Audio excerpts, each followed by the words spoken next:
Yeah, let me put on the headset. Okay, no, that's cool. I'm just, it's been a while, so I'm just making sure everything's... That's like,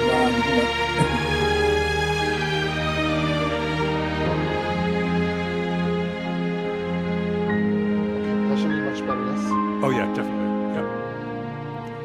I'm man? not hearing the intro music in my ears, which I should be, but I can hear it when I check over to my laptop for the stream, so... Yeah, okay, good. Check 2.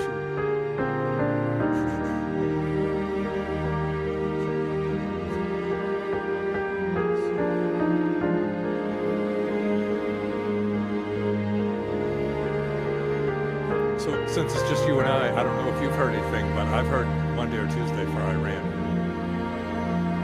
Oh, really? That's what... Do you know, you ever heard of the guy who got busted for releasing the enhanced interrogation techniques? John Kirikow? I've gotten obsessed with Kirikow. him. Yeah, and oh, Jesus. Well, I'm a fucking conspiracy theorist for the last 25 years. I'm not hardcore, but it is a little hobby that I kind of lose myself in. Well, then you have a friend, brother. And since it's just the two of us. But yeah, I just heard from one of the people that I follow on YouTube that he said that he had heard from somebody who has connections still to the agency and to the White House. I mean, look what we have over there. We have, what, 2 or 3 naval battle groups? You know what I'm saying? Yeah, there's at least 2. Yeah, I know there's at least, I know there's, 2, I believe it's 2. Yeah, so I'm hoping not. You heard what's going on in Mexico, right? Oh, yeah, I've known about that for a while. No, just today. Like, there is... Oh, what happened? Like, Guadalajara Airport is completely under siege.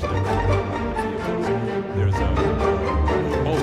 do a quick Google on it. Like the Mexicans are? The Mexican government? No, or Mexicans or like the corrupt government? It's the cartels. The cartels are like almost like feeding on Yeah, nobody cares. That's well, but it does because you wait. You wait. It looks fucking hot. I mean, it does. Like I said, they're just gonna use that new sonic weapon on them like they did in Venezuela.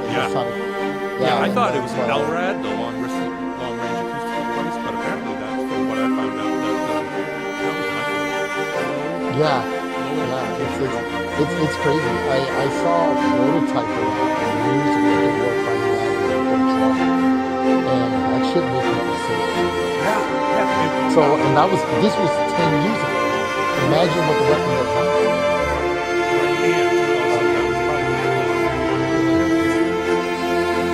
Yeah. Imagine, maybe crack it up to 2, crack it up to 5 or 6,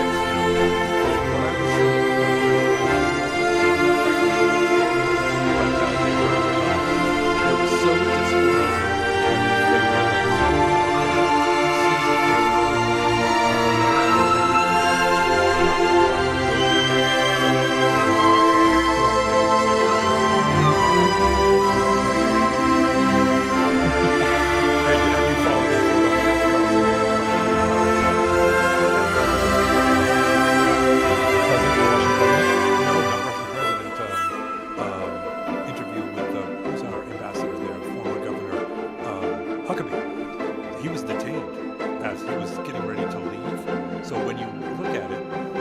Huckabee was saying, biblical passage, basically, like, well, if you look at it, what is it, Genesis 14, from the Jordan to the whatever, to the whatever, and Tucker's like, wait, that's, like, some of Libya, that's Iraq, that's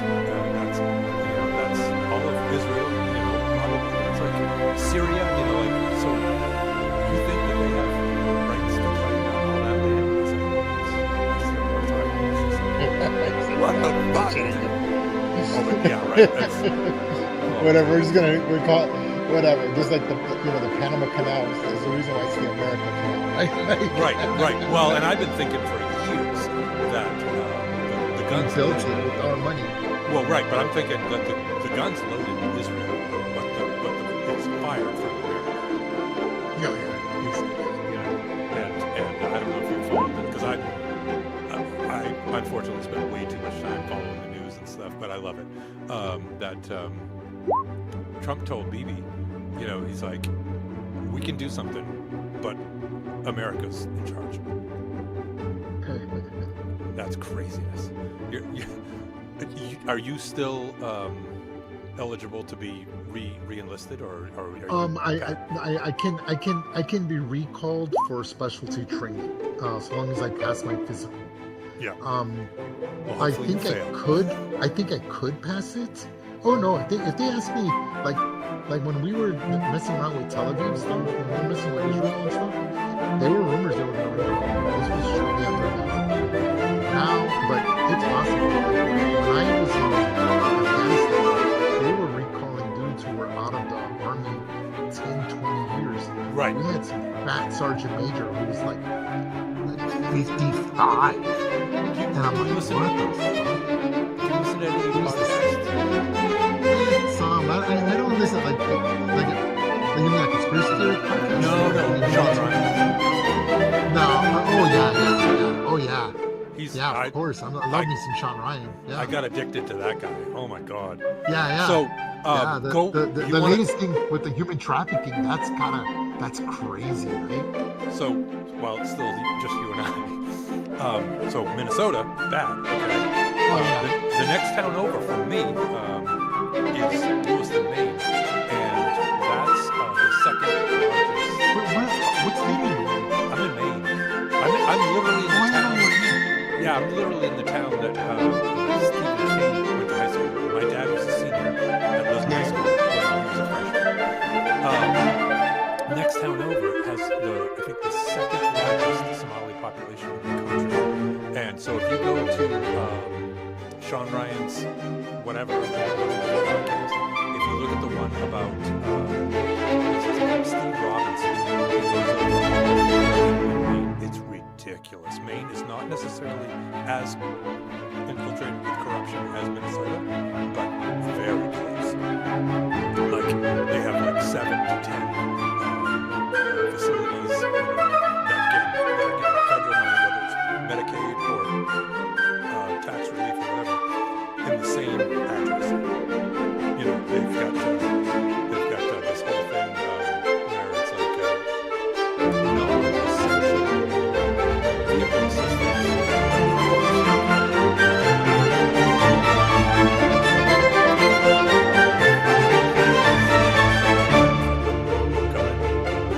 Really crazy.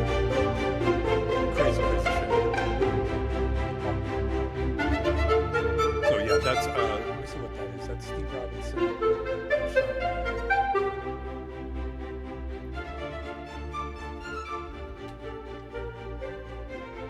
Yeah, I had to step away. I was really into it for a long time, and then I couldn't handle it anymore because. So it's episode 273 of the Sean Ryan Show. Very interesting 3 hours of your life, and that's happening less than 20 miles from my house. Stupid.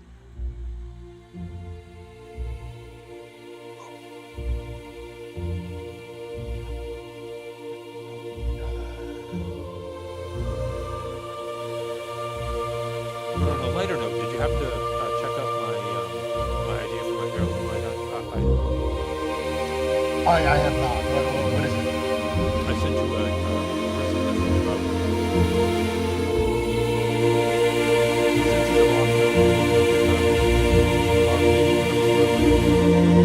some affluence that they didn't hide it. We're still looking at stuff. I don't know if I should put any high tensile wire to like cut stone with wires to move them back and forth and stuff. Or just braided hair.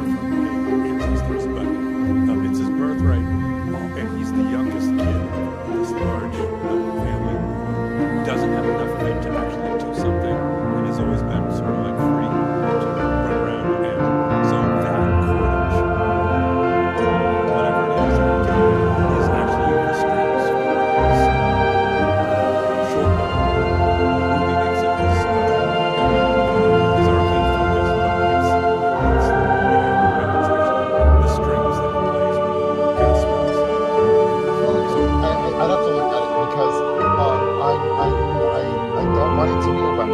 No, it's No, I know how you're doing. I'm pretty sure I remember now looking into it.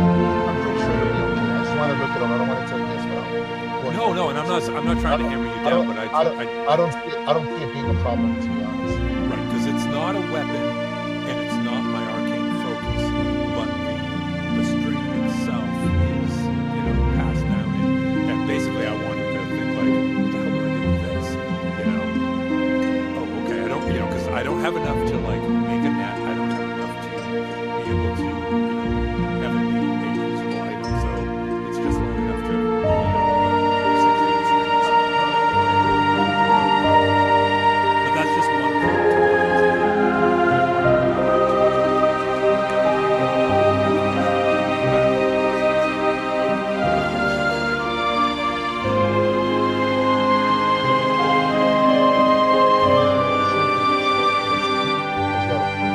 I've been posting so much stuff. I've been focusing more on the actual but I've been putting all the NPCs, all the stuff on the Discord. I'm focusing on low levels. And the next thing what I'm gonna do today is I'm gonna work on the journal for you guys, like everyone. Like I'm not doing this so much a journal. I'm gonna mention the high points and the note. So I'm putting all the noteworthy NPCs. Instead of doing it by like chapter, I'm just posting them all on there. And then you just kind of relate to the one that's yours. And then I'm going to put the individual characters. And now I'm doing that last. Because again, I just need it done before we actually start. Before everyone gets to 5th level. Because I'm not pushing everyone hardcore into until the 5th level. Which is tier 2.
Hello, folks.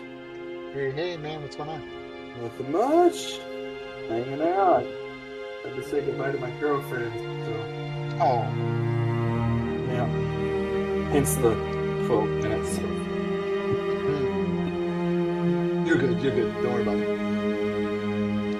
Hello, everybody. Hey! Come on.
I will absolutely. I've actually been on here an hour. I've been working on everything here.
Oh, Cadillac. Okay, got it. That Cadillac. Our Cadillac. Holla, holla. Hey, man, what's going on? Not much. I'm finally over my soreness from my first soccer game in months, so that's a good thing. Roger, I haven't played in a while. Oh, that first game back. Baby. Welcome to me. Mm-hmm.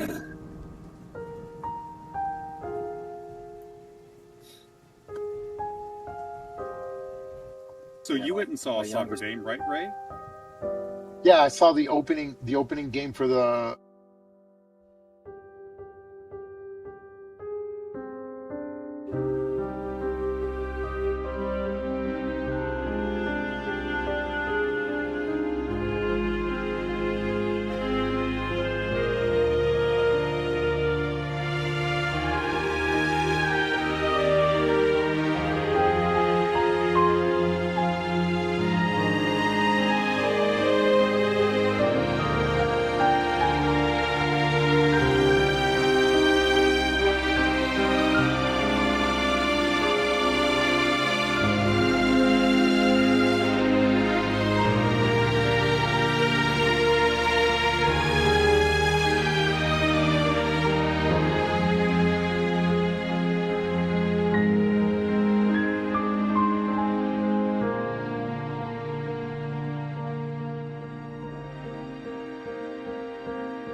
What's been going on? We left off last session with you arriving. The storm had gotten quite bad. It was difficult to travel in the storm. The rain has moderately gotten worse as there's a storm heading your way, moving north to south.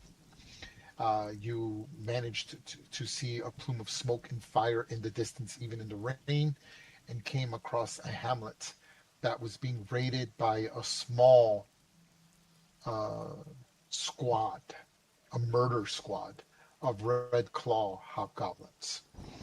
You managed to get the jump on them as you ambush them, stalking your way into the village. Again, this village doesn't even have a name. That's how small the hamlet. Those are the only survivors. Are these eight commoners are all that's left? That most have been killed, burned, and destroyed. Uh, you managed to fight the hobgoblins, defeated them. You took no survivors.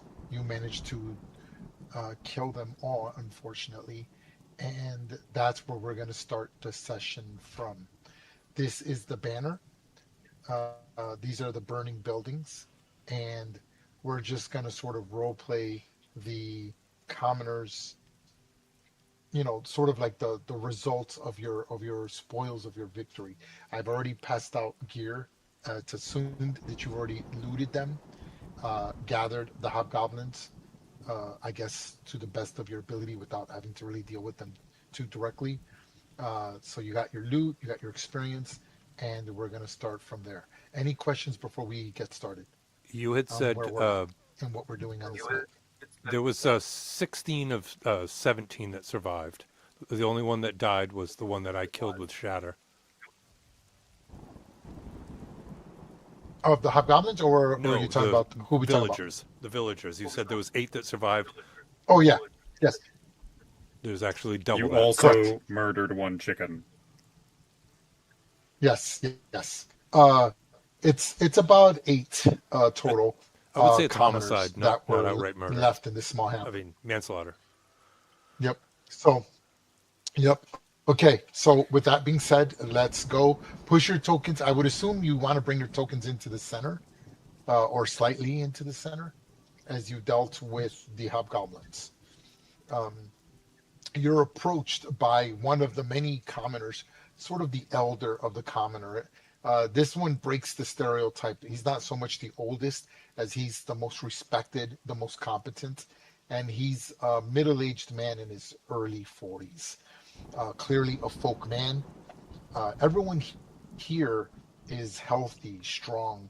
There are women, there are children here, but none extremely young. You've got like young teenagers. Again, this is one of the more outlying hamlets, and they're used to. These are stern people. You realize that these individuals have been surviving out here at the far edges of Warlesbury. They're the farthest. They're like the most outlier hamlet that really get very minimal support from Warlesbury, but they seem to be doing fine. Unfortunately, they took two of their buildings were completely destroyed. Many of their crops have been salted and destroyed, and only two remaining buildings. Immediately upon you finishing off the last of the hobgoblins, this middle-aged man of a who is here is giving quick directions to all the commoners, and you see them pulling out ox and cattle, and what little cattle they have, which they don't have much, yaks, that kind of thing. And they're pulling out carts, which they've already almost preloaded, and they're stacking them up, making a total of 3 carts with 6 ox like animal beasts pulling them, and they're throwing all of their valuables and anything they could get their hands on.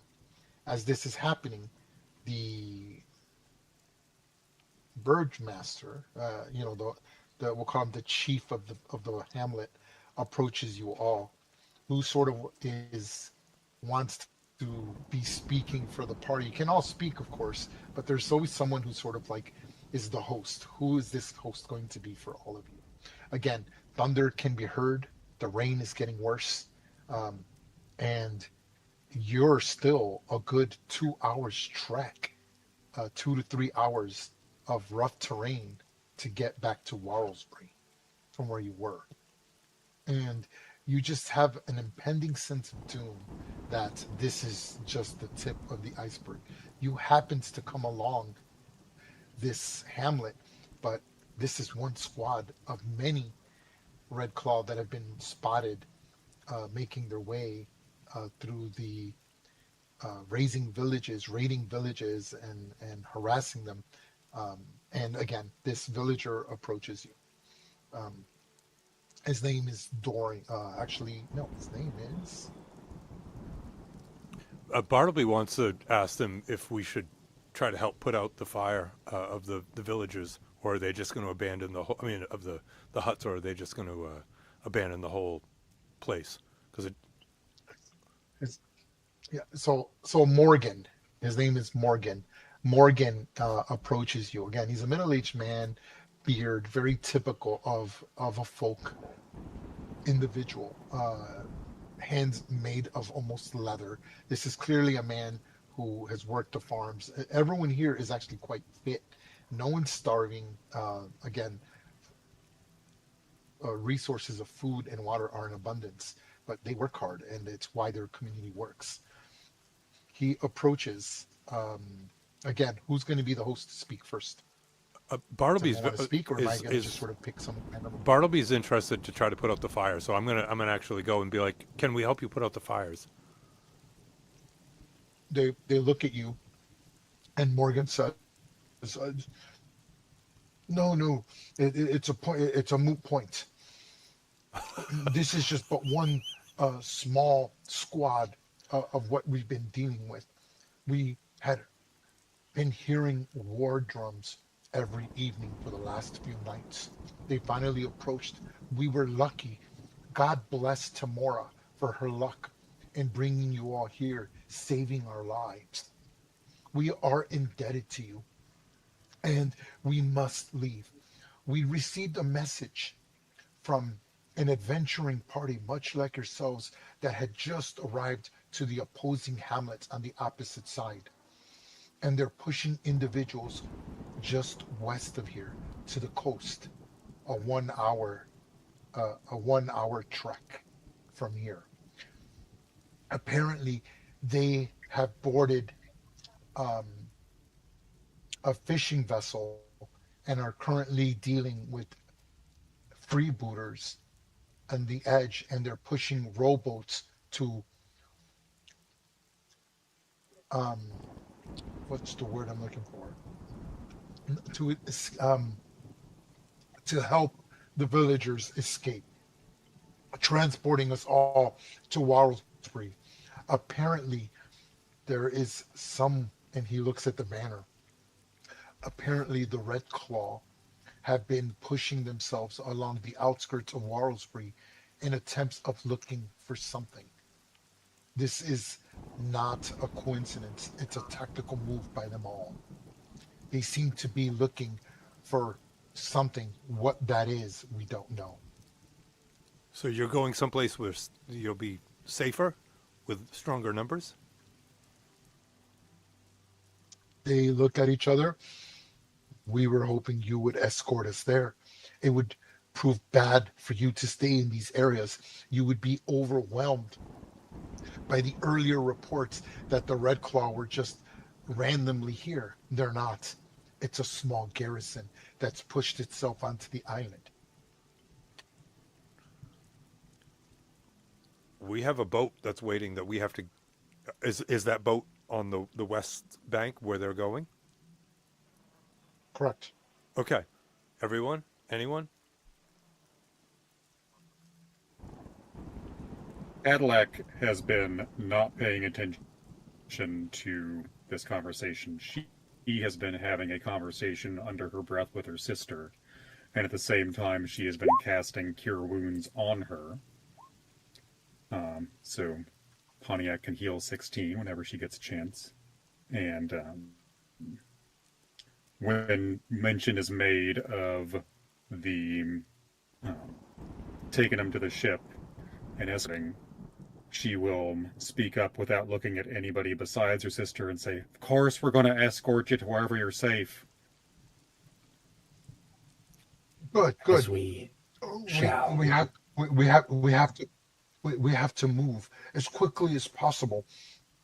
We can hear, in fact, and then just as he says it, almost on cue, you can hear the beating of drums off in the distance.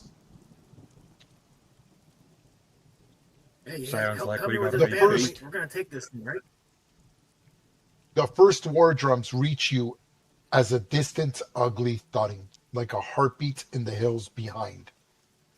The second rhythm answers, then a third.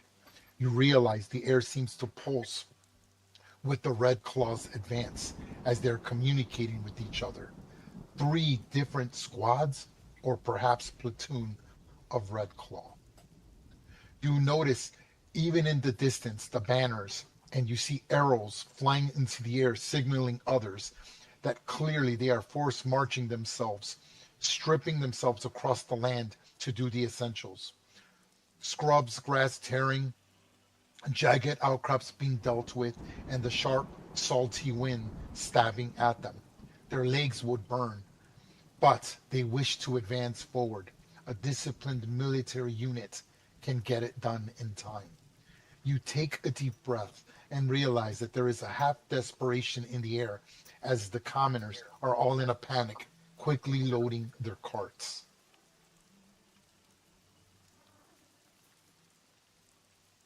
Cadillac will smack Pontiac's cheek and say, "Don't go getting nearly dead again. We got work to do." And then she turns to the nearest villager, stares way up at them, because they so much bigger than her 2 feet, and says, "I'm not going to be much help for carrying nothing. I can chivvy these animals along. You need to carry whatever you can and get the fuck going. Let's move." Morgan She slaps sees you herself on the healing, chest sees and most casts of you Cure Wounds injured. on herself. Okay. Adjust all your hit points. I want to make sure everyone's hit points are correct. I got Bartleby with 21 out of 31, Pontiac 31 out of 40, Cadillac's new number is about to change, TBD 14 out of 25, Gibbet 16 out of 35, and his spider Charlotte, Correct. which is an actual spider. It's not a large spider, is it? No, it's a regular little spider. Awesome.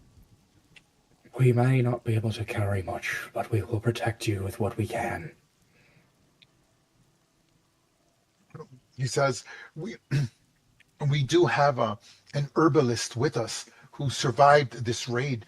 He can help heal some of you with some with his healing bag. He's not a practiced cleric of or the Earth Mother, but he is an accomplished healer. Perhaps he can help. You see him approach you. He's an elderly man of the woods, right? You could tell he's like an herbalist, almost like a hermit. He's got all types of salves and a bandolier with all types of vials and clay sort of scattered on him. You could smell ammonia and herbal scents attached to him. His hair is discolored and wildly looking, and he kind of approaches you all, and he's looking at all of you. He sees Gibbet's the most injured. He goes, ah, yes, yes, yes. He goes, I can tend to this. A little bit of ointment, some aloe, a little bit of beetroot and dragon's root, and we can make that just quite accomplished.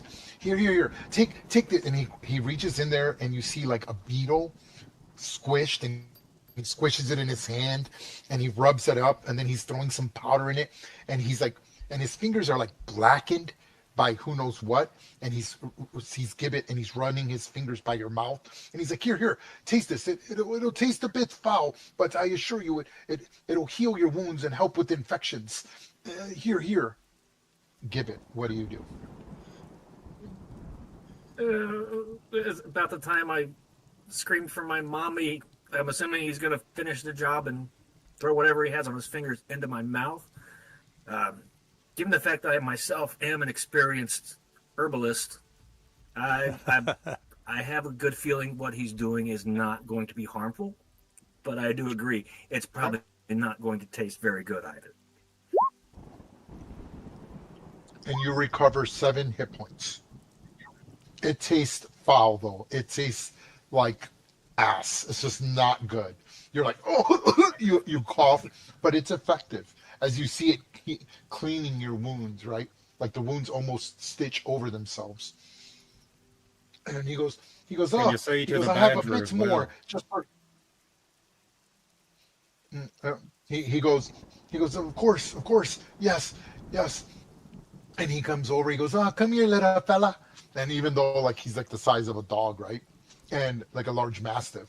And he's like, come here, little fella. And and again, his darkened, blackened fingers full of warts and who knows what else, his wrinkly skin. And he grabs again the pumice and he crushes it in his little like pestle and mortar, crushes it, more of the powder, and he approaches TBD. What does TBD do? Clamps her mouth shut, at which point Cadillac walks over and is like, you are going to do this. You're going to eat this foul-looking gunk, and it's going to make you feel better? Question mark. But you're going to eat it. And no. Open your mouth. There's a good girl. Thank you. I want to speak with animals. And she's just I like, want to speak with animals. And yeah, I'm going to kind of razz TBD because I know my Cadillac's going to make the TBD eat the goo. And I want to make sure TBD is well aware about how bad it's going to taste. So that's all. And again, TBD resistant to it all. He almost has to smear his disgusting fingers across the gums of the poor badger. But regardless, he does swallow it and recovers 4 hit points. Probably because he spits out I most think of it. that is indicative of the fact that she spits out most of it, yes. Yeah.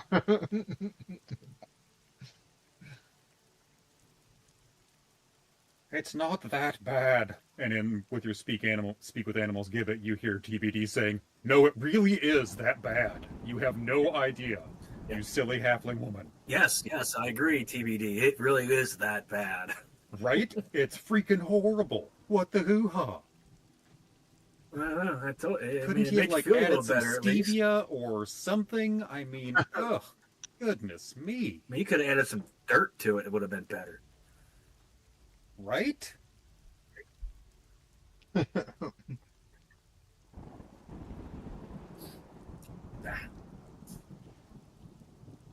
So, who's going to help me get this banner down? We need to take this thing.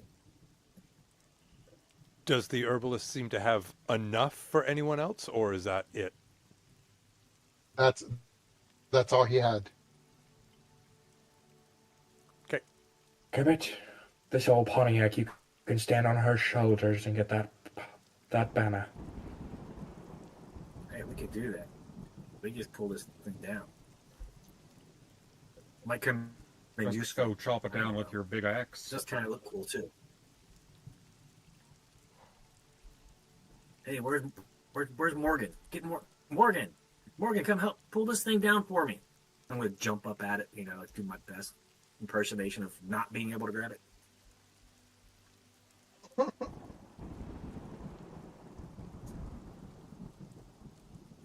Get on. Come on. Come on, grab it.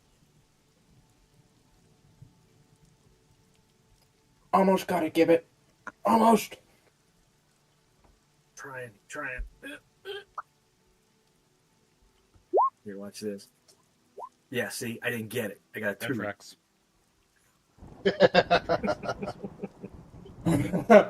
That's why I'm asking Jerking, for help. twisting We're motion, Morgan, give big it. people. Jerking, twisting motion. Lift with your back, God, not doesn't your matter. legs. I heard it 1,000 times. The thing, it weighs more than I do. I can't move this thing.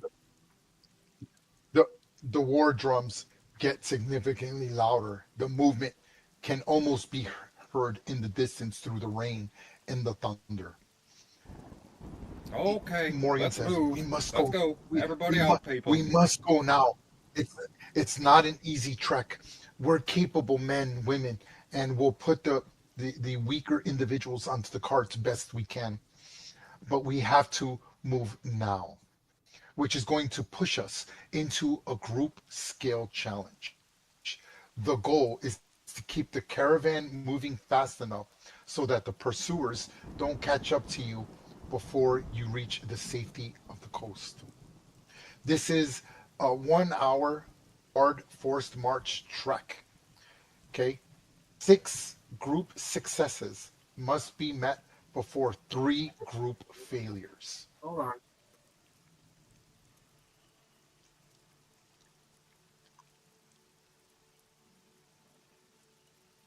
Okay? If you fail the group challenge, I will have an advantage at the encounter, and the entire players, all the PCs, will have to make a Constitution DC 10 or gain 1 level of exhaustion. As well, if there is a total failure, 25% of the commoners and carts will be separated from the main party fail as they have become exhausted and have to be left slightly behind for the greater good. Everyone has to get moving. Are we ready? Let's get a move on. Indeed. Yeah, let's go. Okay. These are the Let's skills, get and this someone could banner. write these Come down in on. the chat or in the Banner. Discord or wherever you guys can all see it. These are the skills that you can use: animal handling, persuasion, intimidation, survival, athletics, perception, medicine, and and nature.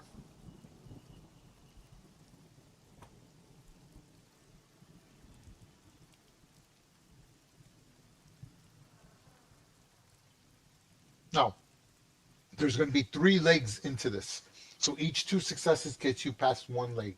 Leg 1 is getting everyone to move.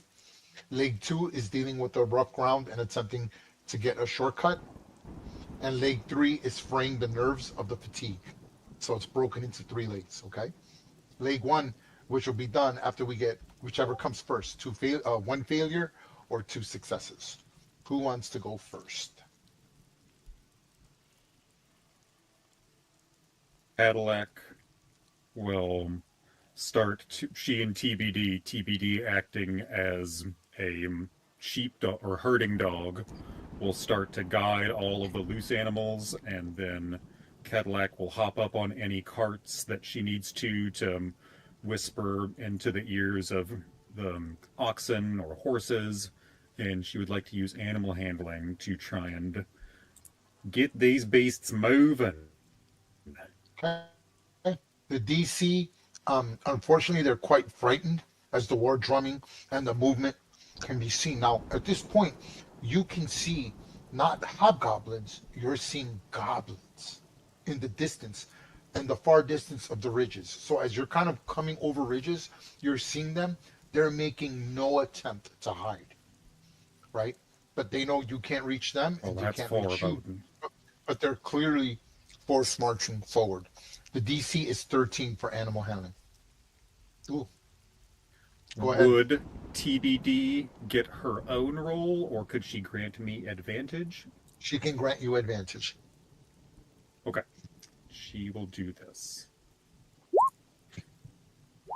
Ooh. Nice. It's okay. You just gotta keep moving.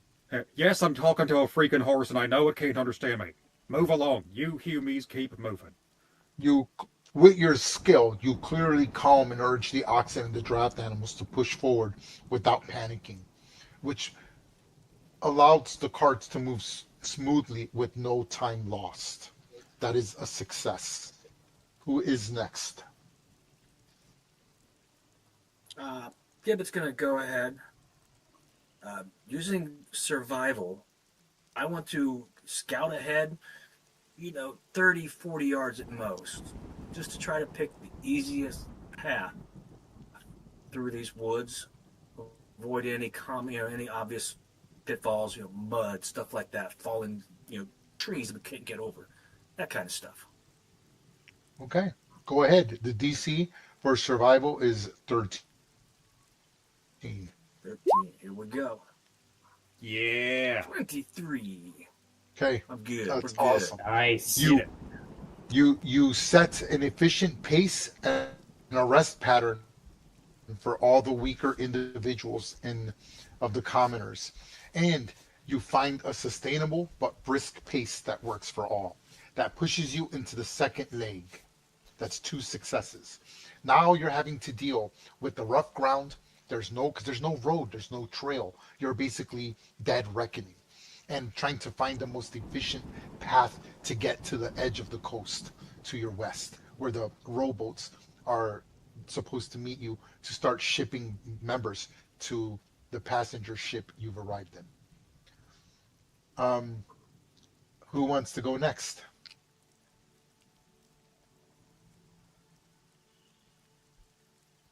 Who hasn't gone? Pontiac will kind of be at the back of the pack and be using intimidation to Okay. the townsfolk, kind of being like, "You think that was bad back there? Those were hobgoblins. These are goblins. You don't want to stop now. Don't stop. You won't see the sunrise tomorrow if you get tired. You walk for your life. Don't stop, because if you stop, there's no sunrise tomorrow for you." That's pretty good. I'll lower the DC by 1, so your intimidation DC is 12. Wow, look at that. Good job. Nice. You guys are on fire today. Okay. Getting it. Not messing around with it. Your passive threats work well. It rallies the frightened and stubborn commoners, forcing them to walk faster and in order. This allows the caravan into a much workable marching order of efficiency as you dead reckon through the wood line to the coast. So good job. 4th success. Who's doing the 4th one? Only one person hasn't gone. Yeah. Gibbet, did you say you were up front? Yes, I was kind of in the front, Okay. using survival to scout out an easier path for us. Okay, I would say that I'm pretty much abreast with Gibbet, and I'd like to try to help perceive the appropriate, collaborating with his survival skills and perception as to what would be the most appropriate route. Awesome. This DC is 13. Okay, well, let's see if we can get a 6 or higher. We cannot. Oh. That's okay. One Zoink, failure. Scoob. Wow, You plus attempt 7. You attempt to spot hazards, washed out sections, loose slopes, and perhaps ambush spots early. Unfortunately, you blunder in a minor hazard that forces you to spend several minutes having to trudge one of the carts getting stuck in mud. So right? It's your failure. It's just like, oh my God. So that's one failure. We start again. Who wants to go next? You're still in the second leg.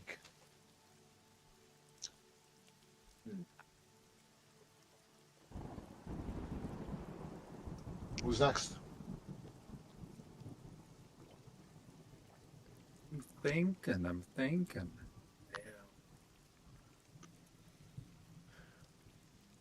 Now, when you say second, survival. What's that? when you say second round, we still have to pick from what's left, or are we on a new volley, or is once they're gone, they're gone?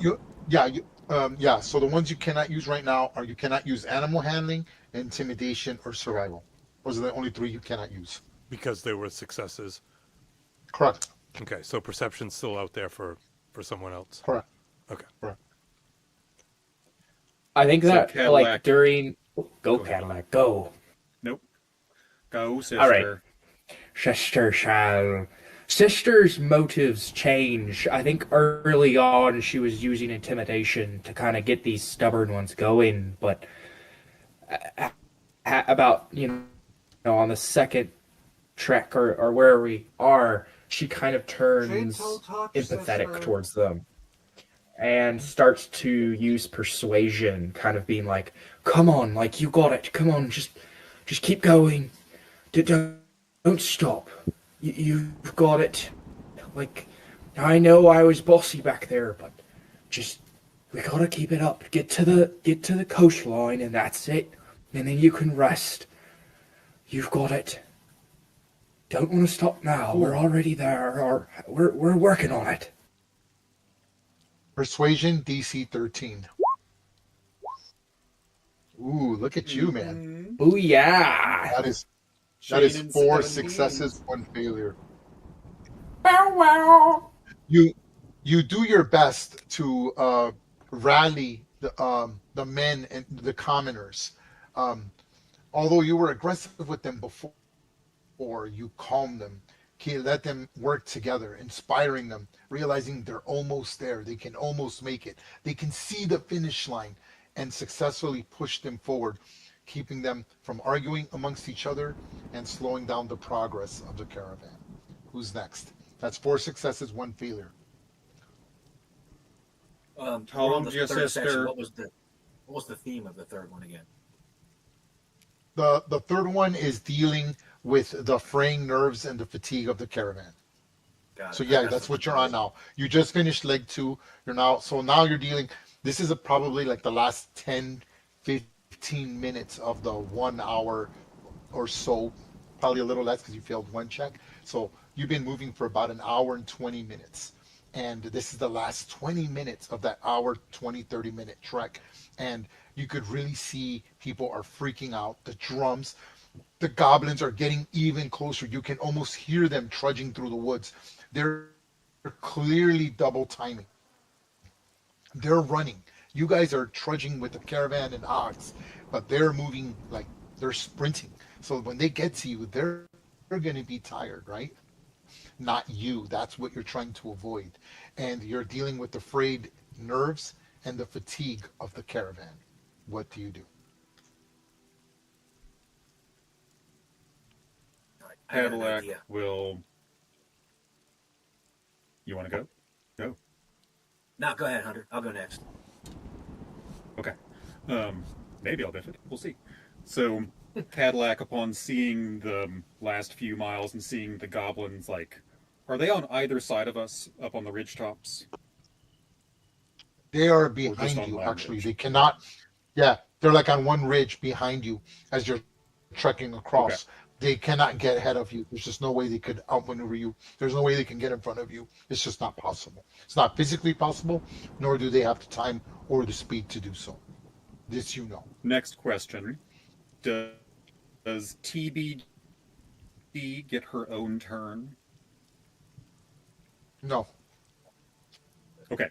She can Then- she can assist. She can help in skills that she's proficient in. Yep.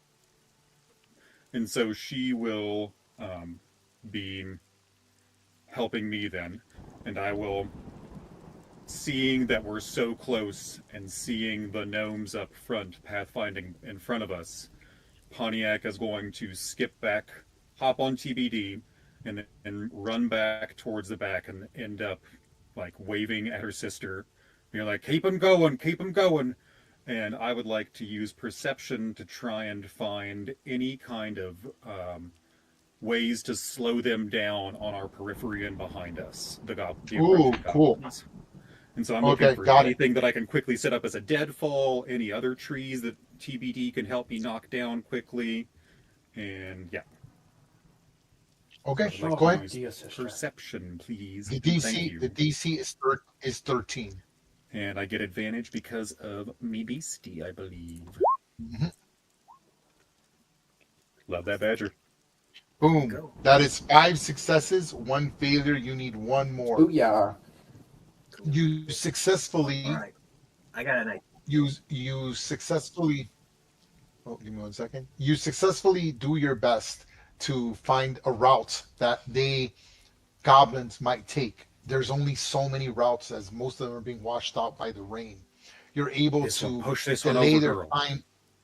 You're able to delay the line of the goblins by sort of putting deadfalls, sort of like you spend just a quick minute breaking branches. You sort of kick a few rocks that cause a little bit of rubble to push in and cover certain routes, making it far more difficult for them to catch up to you, and you succeed. That's in right. doing Badgers so. love to dig, Who's- and we're going to and- let her dig for a couple seconds here, dig for a couple seconds there. Scree, scree, scree. Yeah, right.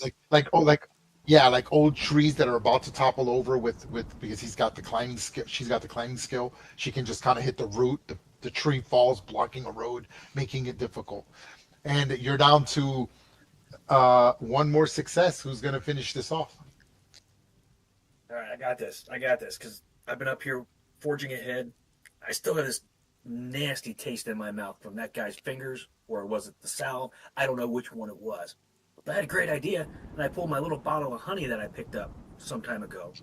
Dipped my finger in it, and it's like, hey, this helps get rid of the taste, right?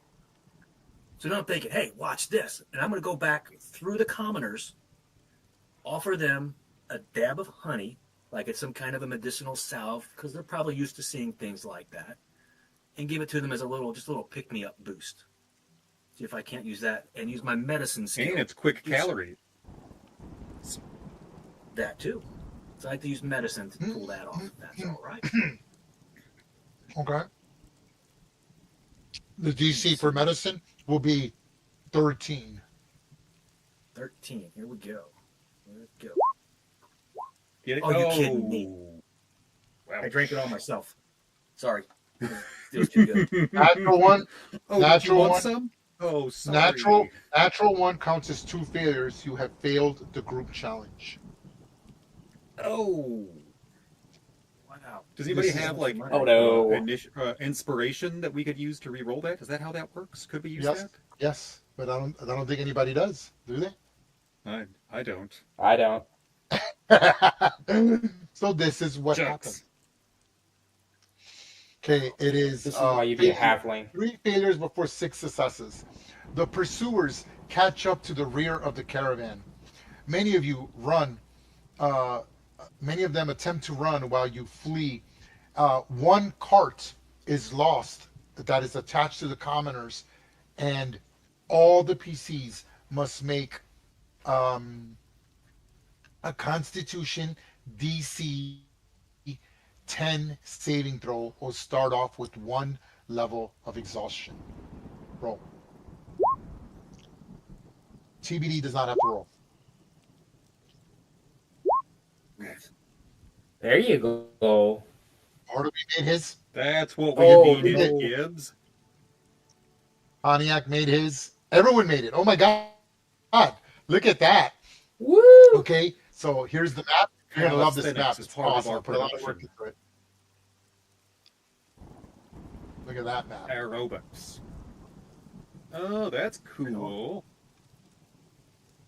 Okay, so you've automatically lost 1 cart. So this cart is now gone. Along with all the commoners? Oh, Yep, with the ones that were attached to that to that. Okay, Not I'm placing Jerry. your. When I left, there were 3 cards. That's not us. Yeah. Okay. Sorry, Cadillac. Okay, there are your tokens. Put your tokens. How did you And lose a you whole can't- freaking cart? There were like 6 Put your people in it. tokens. Okay. This cart cannot be moved. This cart will be here. The other carts, you can move them. You have access to move them. And all of you can also move the. I'm sorry. I'm in control of the commoners, but you can move the sailors. There are 4 sailors. Every one of you take charge of a sailor. So declare which sailor you want, 1 through 4. Sailor You 3. can push this. Okay, I'm going to give you control of this cart. Stand by, all players. Okay, and I'm going to give you control of. Okay, so push that cart, this cart here, anywhere you want on the map, and I will adjust the commoner tokens. I'm in charge of the commoners. So position yourselves. Now, I'm going to reveal, Yes. because you failed it, that means the main force took over the last cart, but 1 cart pushed forward. This is the encounter that you see. And I'm about to describe it to you. So before I do that, because I cannot show you that token yet, I need all your tokens set in. Now, let me explain to you what you're looking at. Here are the 3 rowboats, and I'm going to describe the whole scene to you, so stand by. I haven't described this scene yet. But there's 3 rowboats, 3 sailors, plus sort of a 4th sailor who's directing people. These are sort of like large bushes, and if you're in them, they will provide cover versus ranged attacks. This is elevated ground, and it's roughly about 5 to 10 feet. So just to round it off, it'll be difficult terrain. So I'm going to put a yellow line, okay? A yellow line, stand by, to signify that anything past here, dealing with these squares, hold on, let me, rectangle, freehand, pen line. Okay. So these squares here.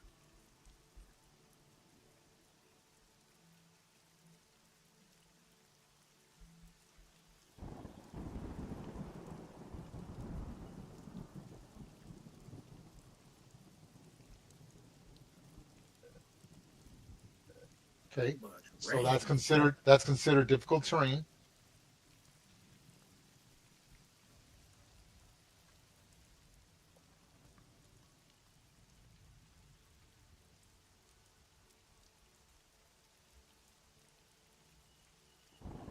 That's difficult terrain.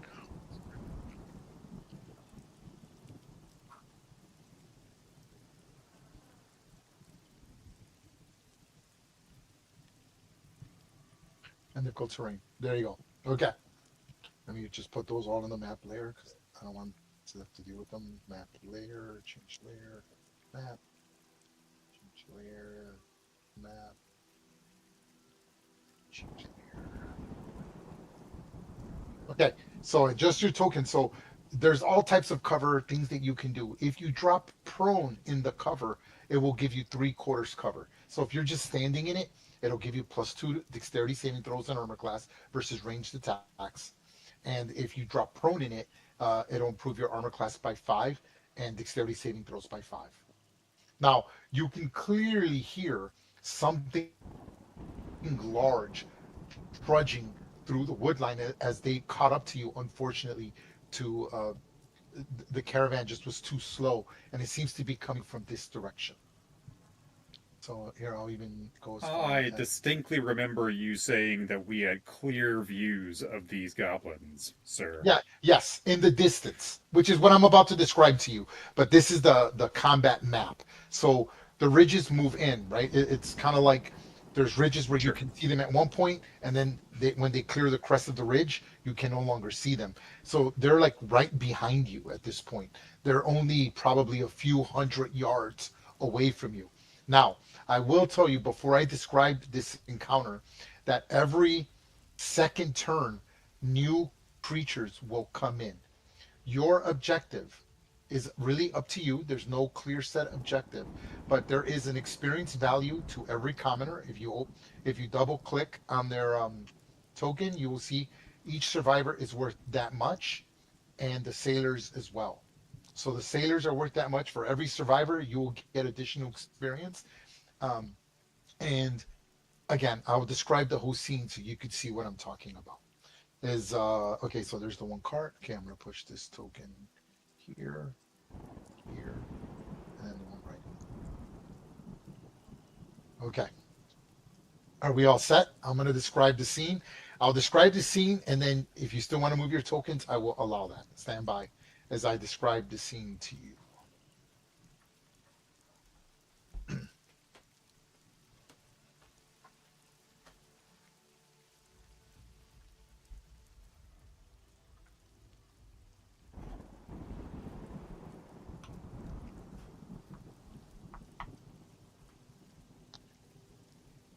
The forced march has stripped the land down to essentials. Scrub grass tearing at your boots, jagged outcrops, and the sharp, salty wind stabbing at your lungs. Armor bites into your raw shoulders for those wearing it. Every breath is half air and half desperation, attempting to get ahead of these goblins. Ahead, the land slowly breaks away into a low rocky cliff and a strip of a shingle beach. The sea is iron gray and churning, waves hammering the shore. Below, pulled up just high enough to avoid the worst of the surf, are 3 narrow rowboats that rest on the stones, their brown-black hulls slick with spray. There are 4 sailors there, your only reinforcements. Weathered, hard-faced, moving with sharp economy. One is frantically checking the oars in the ropes. Another scanning the horizon with a hand over his brow, holding his jaw tightly. The third wrestles a crate of minor supplies into and starts unloading equipment from them to the rowboats. The last keeps glancing up the trail you're on, one with his one hand nervously wrapped around his scimitar. Beyond them, further out in the bay, is a brutal little drama that is already unfolding. A squat, broad-beamed fishing boat that you had sailed in, patched, is whole scarred from all of its lifetime of honest work. It is clearly locked in a vicious dance with a sleeker, free-booting vessel. The pirate's ship's dark sails snap in the wind, its hull cut low and lean for speed. Figures are darting back and forth on both decks, tiny in the distance, but unmistakably frantic.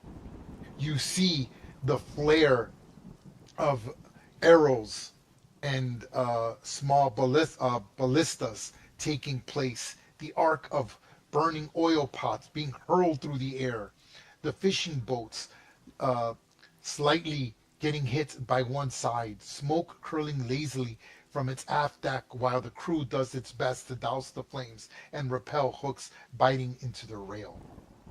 Behind you, though, is what worries you. The drum beats begin to change. The patterns tighten, faster and more insistent. A rising chant rides the rhythm now. Guttural savage voices echo through the rocks. The Red Claw aren't just marching, they're hunting. They crest the last rise, and the full geography of your choices lays out before you in a breathless moment. The steep switchback down the beach is several loose stones and hurried steps can be seen. The 3 rowboats Oars already set, ropes half coiled, the sailors shouting clipped orders as they spot you to go quickly. We have to get to the ship, even under such weather. The open strip of the beach is defensible to a point. Bloody, but defensible. In the distance, the clash of the water can be heard as the fishing boats struggle against the pirate raiders. Any delay here could risk everyone on board. The sailors are going to not give you all the time needed. Salt spray of the water hits all of your faces. A gull screams overhead, circling, awaiting for the aftermath. The dream beat of the Red Claw lines begins to swell, closer than it even was before. You can almost picture them, their painted faces, the crude standards, the axes raised as they surge over the ridgeline just to get over you. One of the sailors cups his hand and yells up to you all in the wind over the drums. Make your choice! You can push off now and maybe reach them in time. We'll buy you a few breaths if we can, but the Red Claw will be on us before the tide turns. The war drums answer with booming rolls like thunder crashing at your heels, the boats rocking in the surf, the freebooter ship doing its best to bear itself onto the fishing boat. You have a heartbeat on what it is you're going to decide. Okay, stand by. I'm going to reveal the first token, and this is what you see. Get the people to the boats. Leave the wagon. We'll cover you. Okay, this is The what you see. people Stand by. I'm going to put it on the roll 20. Everything can be replaced except the people. Okay, I need everyone to make a history check. If you have a background in military or something that deals with goblins, soldier, veteran, marine, mariner, something like that, you can roll with advantage. Great roll. What about us that Nice. can speak Goblin? Let's see. History. Mm-hmm. And yeah, it is good. Ooh, look at that. Go. Oh, look at Kaz over here. Ooh, baby. So, all of you see this large, vile ogre that has a cart behind its back with 4 goblins holding short bows, spears, and scimitars. They are clearly brutal giants listening and serving a greater power. Okay, Bartleby, you realize that these ogres are infamously dim-witted, but they're patient and they can be trained to carry out specialized missions in battle. These are known as ogre howdas. It reflects their function. Their job is simple. They are tailored to take advantage of their strength. These are the most unusual specialized ogres. The howdah carries a palisade wooden fort on its back. The fort is big enough to serve as a fighting platform for up to 4 small humanoids. In this case, 4 goblins. The ogre howdahs are often seen as bearing goblin equipped with bows and spears in battle, but this one is holding a shield and a mace. So you're like, oh man. Okay, now that's what automatically appears. You also see, stand by. Ooh.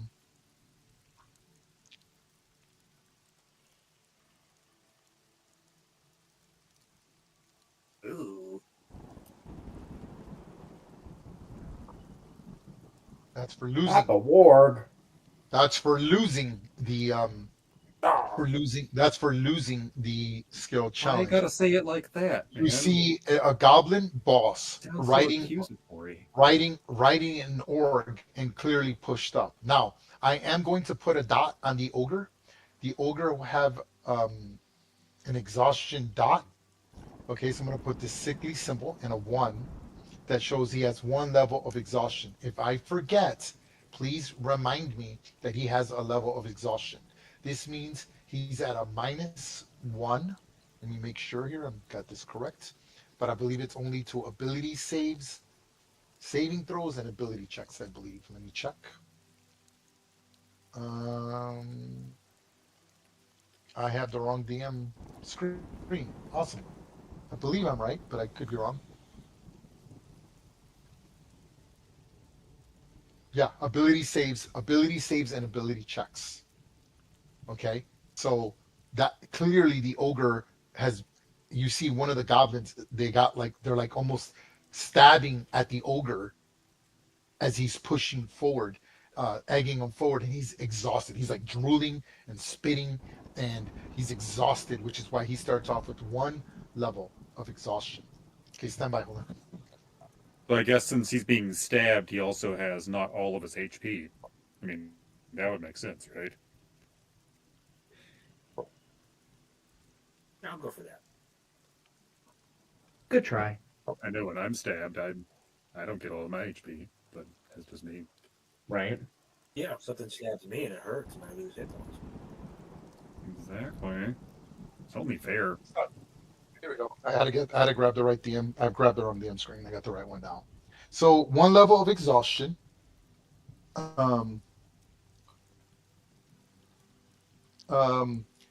Each time you receive it, 1 level of exhaustion, your speed is reduced by 5. So if I forget, my speed is reduced by 5, and whenever I make a D20 test, the roll is reduced by 2 times my exhaustion level. So that's a D20 test. So that's basically everything. Saving throws, abilities, skill checks. I subtract 2. So if I forget, there's the reminder that I have a -2 to all saving throws, anything that requires a D20 test. Okay? That include attack rolls? Not attack rolls. That's not a D20 test. Checks. Okay. Yes. Okay. And the yellow is difficult terrain. So adjust your tokens accordingly from here, as I've described the scene to you. Now, I'm going to describe part 2, which is you seeing the warg, the ogre, the 4 hobgoblins, the 4 goblins behind him, and the warg with the goblin boss on top of him. Stand by. Adjust your tokens as I'm reading this description.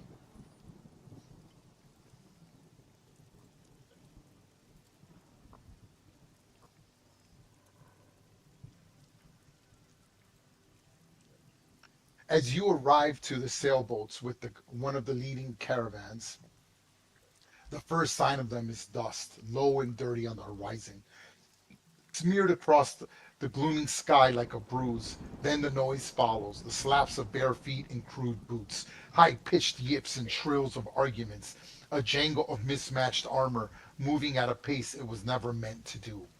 The red claw goblins are forced marching. As their head lopes on a massive, as you see a large goblin on a massive warg, tongue lolling, foam flecking from its lips, its eyes burning with the cruel of animal cunning. Atop it is a goblin, but not a typical goblin, a shaman, a hexer, hunched and swaying, wrapped in filthy strips of dark cloth and clattering talisman. Bones and teeth and bits of mirror dangle from his staff, catching what little light the gray sky offers you. As he rides, he mutters and hisses, tugging on the warg's reins, one hand raised as if shaping curses in the very air. Beside him, keeping pace with the furious bounding stride, is the goblin boss, who shouts and snarls at the laggards. His armor is a patchwork of scavenged plate and boiled leather, splashed with red paint and crude claw patterns. He holds a jagged scimitar at his hip. He carries a short spear, more like a baton, using it to jab any goblins he needs to in line. Every few steps, he glances ahead towards the ribbon of the coast and the fleeing caravan beyond his distance, his teeth bared in anticipation. But you already know, lumbering behind them, Out of sight is the real weight of the warband. You then see an ogre, a huge mottled with sweat and dust, staggering under the crude wooden howdah latched to its back with thick ropes and rusted chains. Its every breath is wet, wheezing and grunting. Every step shakes the very ground. The ogre's shoulders are raw where the harness has rubbed its skin bloody. Still, it plods forward, driven by the occasional spear butt or thrown stone from its riders. 4 goblins crouch on the howdah, braced against its rough plank sides. 2 carry short bows already knocked and searching for targets ahead, while the others clutch javelins and pilfered spears. They jab at the ogre and screech insults whenever its pace slackens, more afraid of the boss's wrath than the creature's temper. Fanning out behind him, again, out of sight, you can hear more goblins afoot that could not keep up with the stronger, more skirmishing goblins in the distance. You can tell sweat runs in greasy trails, but you must be aware of what is to come.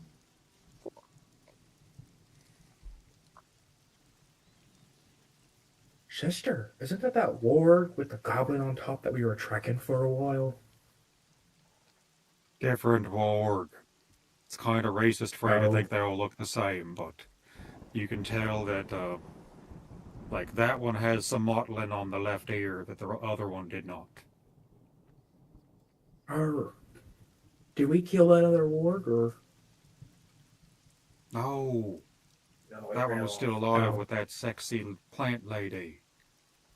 Oh, right. I remember that now. Now, eyes up. Let's go. Lockstep. Stay with me, I'll stay with you. Let's run. No fighting, if we can help it.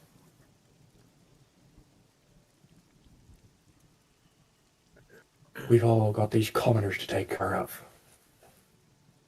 Get him to the boats, get him to safety, and if they can't make it, well, that's a bummer, but keep us alive. Who's going to carry the boats? Probably us. Okay. Let me see what you guys are doing. Okay. So adjust your tokens where you want them to be. Everyone set? Yup. Okay. All right. Any questions about what's going on? So as I said, every 2 turns there will be more people coming in. The goal here is to get as many commoners onto the rowboats. Each rowboat can fit, I will say, 4 a sailor. So it's up to you. You're in control of the sailor. You can say that the sailor can get on the rowboat and stay, and he'll have advantage because that's another group challenge, is to deal with the rowboats from flipping in the harsh waters getting to the ship. Or you can just push as many commoners on there and keep the sailors on land. It's up to you, but no more than 4 individuals can go on the rowboat total. No more than 4. Are we Wouldn't we good? just sentence the sailors to death? If we left them? It's up to you. You are in charge. Everyone's decided what token they're in charge of. Who's got Sailor 1? That's me. Okay, who's got Sailor 2? That's me. Okay, Sailor 3 Cadillac. and Sailor 4. Bartleby. Okay, so they will go on your initiative. Okay, they will go on your initiative, but not at the same time. They either go before or after, but you have to decide. Any questions? I will be in charge of the commoners. The commoners will go last in initiative. So I will post them and all the commoners will act at once. Okay. There's one commoner, as you can see, who's the teamster of the card. And a lot of them are wanting to get their supplies on there. Whether you convince them or what they do is up to you and how you handle them. Okay. I'm putting up the initiative bar. Go ahead and roll initiative, folks.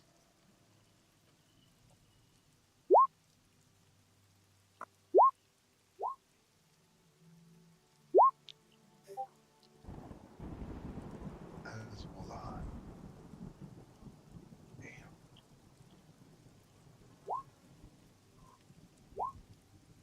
Oh, wait, I'm missing one token. The Hexer. There it is. Boom. Now he's in there. Cool. You should be there. Okay. Oh, yeah. You should be there. Okay. So the I'm gonna put- Hexer is mounted on the warg, yes? Correct. Yes. That's what I'm seeing. Okay. Yes. I'm gonna put a little icon that shows that he's mounted. It's gonna look like a chess piece, like a knight chess piece. That's gonna say that he's mounted. Mm-hmm. Right there. Cool. Okay. Okay. Yep. Okay. So the Warg and the Hexer go on the same initiative. I'm gonna just change his initiative to match the Hexer's. Give me 1 second. I'm still gonna roll for him. So it goes the Hexer's initiative. Okay. There goes the Warg. Oh, man. That's not fun.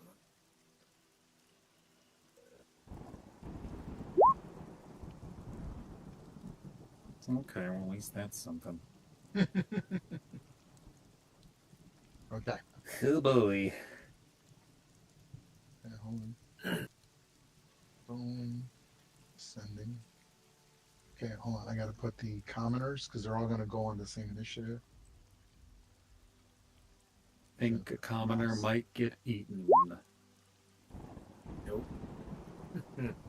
Oh. Good job with the commoners.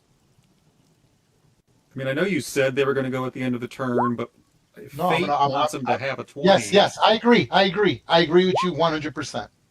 We're going to go with the initiative. That's why it's initiative, right? I think it's cool. Like it's initiative. Okay. All right. Okay, so there You're it welcome, is. commoners. Okay.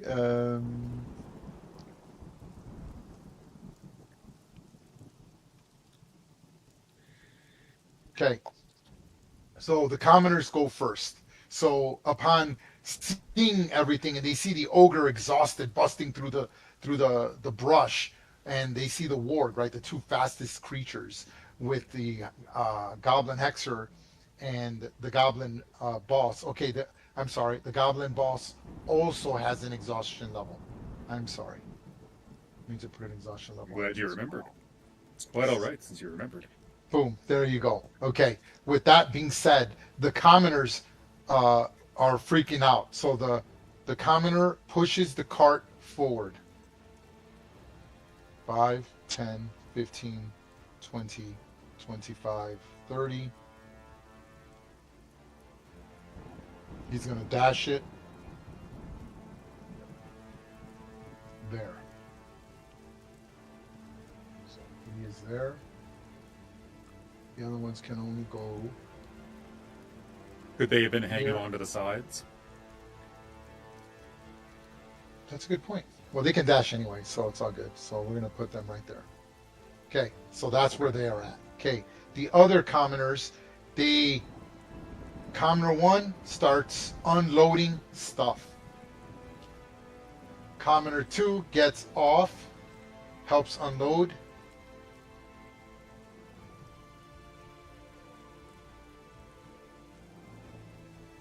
And commoner 3 is also unloading things here.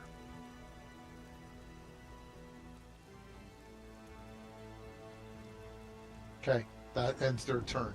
So you're like, oh man, you for 1 second you're like, oh, we had 3 carts, and you've already lost a cart of equipment and 4 commoners right off the bat. freaking cart. Yep. Okay, the goblin I was hexer, gone for 45 seconds. while on the mount, right, sees kind of what's going on. He clears the brush and he immediately sees TBD and will attack with the warg. Be strong. Be strong, girl. Come on, you little badger. Here goes the attack on TBD. I love you. 14. Is that hit? That's a miss. That is a miss. That is sir. a miss. He tries to take a good bite out of him and unfortunately misses.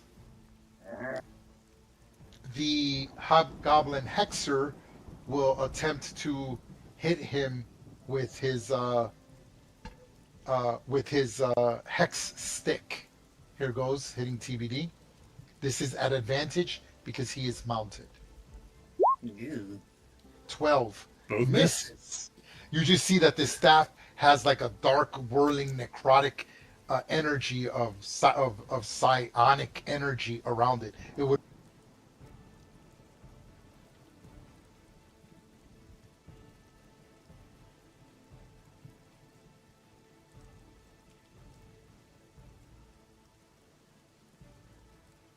Pontiac, your turn. Shakes her head. Let's rock and roll. All right, Pontiac is going to. Is this a? We'll say it's probably standard. I would say about 10 feet, All right. just for simplicity's sake, right? So 5, 10, 15, 20, 30, 35. Okay. Let's see. I'm going to move my full movement to here. So that's 5, 10, 15, 20, 25, 30, 35. Sorry. That was one more. So I'm here. All right. And I think I'm going to use my action to try to persuade the commoners to leave their belongings and that their life is worth more than just items. Okay, I will say that will not take an action. I will allow you to do that with a bonus action if you wish. Oh, great. Yeah. I would love to use that as a bonus action. They're very receptive to you. Normally, I would say, yes, it should be an action, but they're very receptive. They're scared. They're susceptible. You saved them already. You've already proven that you were trying your best. So it's a bonus action, and the DC will be relatively low. So I will say the DC is a 12. All right. Persuasion. Right above easy. Oh. So like you their do your items. best.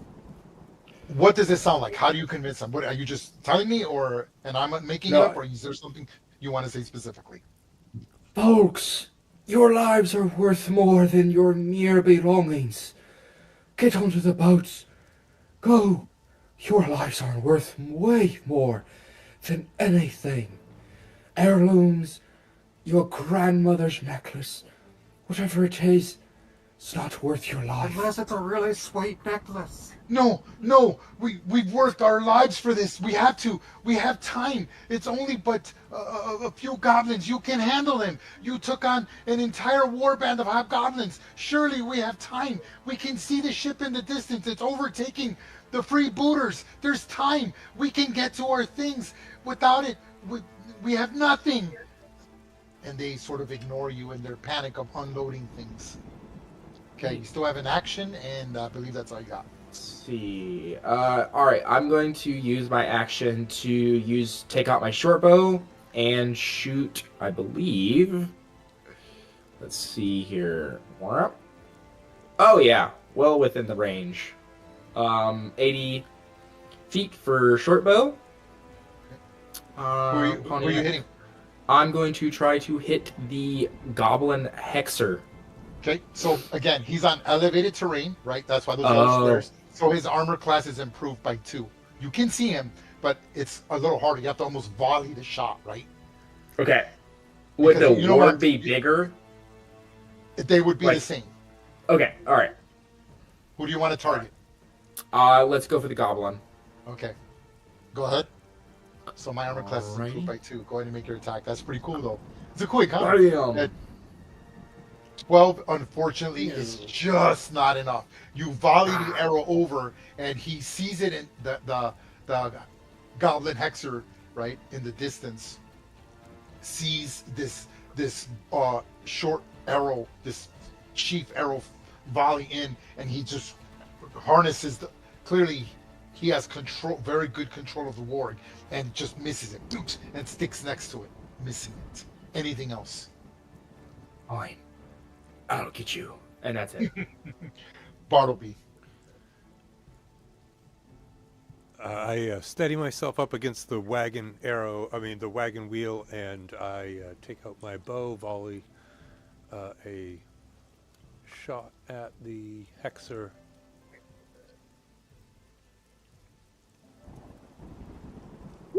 Go ahead. 16. Okay. I will use a reaction to use the warg to become the target instead. So you do 4 damage to the warg. So he's this arrow comes through, he's about to get hit, and he just sort of pulls on the reins of the warg. The warg's legs hind up, and your arrow just manages to graze the warg for 4 damage. And I'm going to move sort of tucked a little bit underneath the wagon. Okay. Anything else? No, I'm going to hold right there. Okay. Oh, by the way, Cadillac, I'm sorry, you didn't say you wanted your sailor to do anything. I'll let you take your action now, as well as, okay. Or not Cadillac, I'm sorry, Pontiac, as well as you, Barbie. So let's Pontiac sailor. Go ahead and what do you want him to do? All right. I think since the sailor sees that these commoners are not giving up on their items, can he jump off and kind of start grabbing stuff and just like kind of ushering them? Yes. Yeah, absolutely. hucking it. Go ahead and move him over there and put him adjacent to the wagon, somewhere where there's not a token. I do not have control of Sailor 2. Oh, shoot. Hold on. You All will. good. Hold on. No, you will. You will. Give me 1 second. I did it to just specific tokens. Hold on. I just got to change it on the template. Give me 1 second. Stay there. Yeah. Here we go. Stand by. Everyone will have it. Will have control in a second.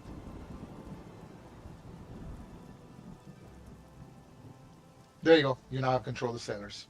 Sweet. And so if you hit Alt and double click on their token, you'll be able to see what abilities they have, hit points, and all that stuff.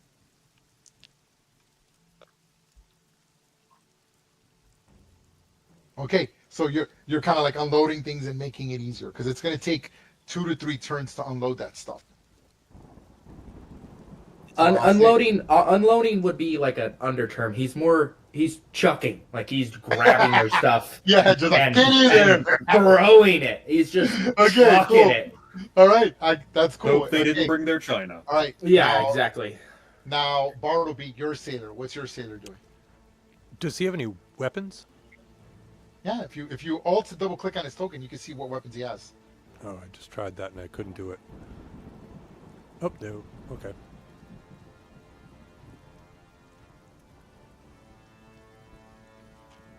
Those are the weapons they have. They have a scimitar, hilted, a spear, a dagger, and a net. Okay, he's going to try to shoot the spear at the goblin hexer as well. Nope, can't. Too far. Yep. Okay, then I guess Way too far. Yep. I'm seeing that now. I guess he's going to aid in loading the boats.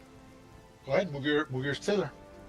Yeah, I think he's basically just going from like here to here. You know, from the same wagon. Okay, I will. Make it smart. I made a note here. I will lessen the transfer by 1 turn. Okay. All right, that's it for Bartleby. You done, Bartleby? Correct. Give it.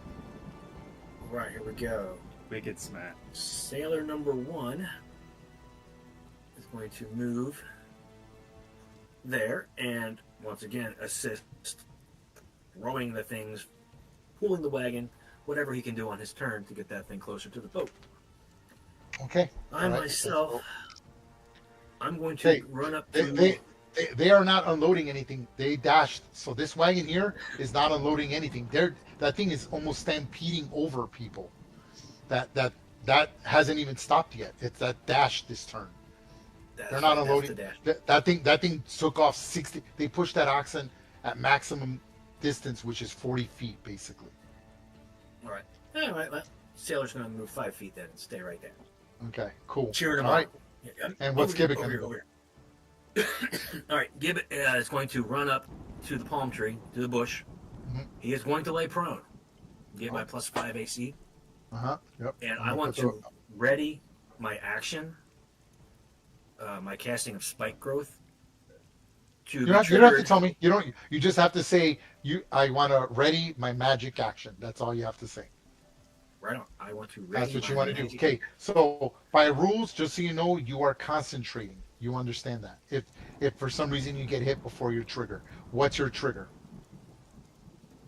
When the ogre crosses your yellow line. Okay. It doesn't even have to be that specific. You can say when I see it and then decide when to do that. So yeah, I get it. Okay, anything else? You done? Okay, done? That's it. That's gonna be all. Okay.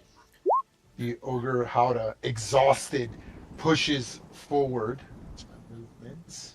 It's reduced by 5, so I can move 35 feet. Because they have ogres have 40 feet movement.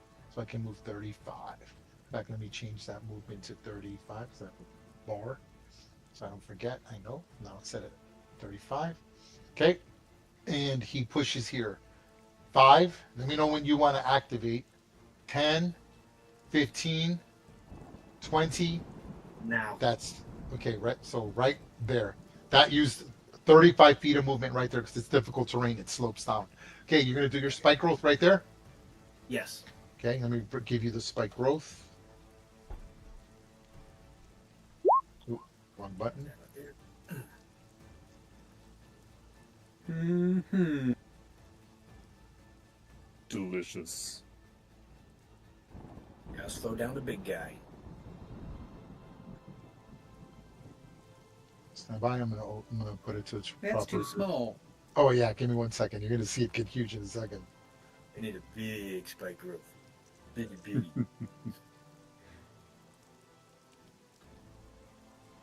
That's pretty good. I'll accept it. Okay, and you will have control of it. Put it wherever you like. Controlled by all players. Boom. Go ahead. Put it where you want.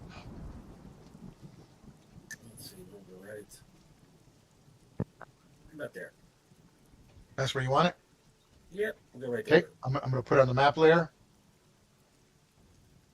Boom. Okay. Okay. This to the front. Stand. Now, Ray, will that doubly affect his movement speed since he's exhausted? Yes. And Yes. Well, each additional he loses 5 feet of movement, so he's only moving 35. That puts him at 30. He was going to move forward, so that's the farthest he can go. But he was going to still try, so he does take 5 feet of damage. Roll the damage for 5 feet, which I believe is 2d4. Is that right? Yep. If you could click on the spell, I'd appreciate it. Oh, you did. Thank you. Just click on that 2d4 right down there on the screen. Oh, okay, Yeah. cool. So the Howdah takes 7 damage. So all these, how does it manifest? Explain to me what I'm seeing. You see from a slight, almost a pinpoint on the ground, all of a sudden erupting up, nasty looking thorny poison ivy style vines just go up tanglefoot, about a foot thick, enveloping everything in a blink of an eye. Yep. And that's exactly what happens, right? Like these vines, the vines from the out of the sand shift out from the palm trees. The what little shells of coconut are there sharpen and the ogre screams, gets exhausted. Ah! You see it bleeding from its boots. It rattles, but then all the goblins see you, and they're going to attack with short bows.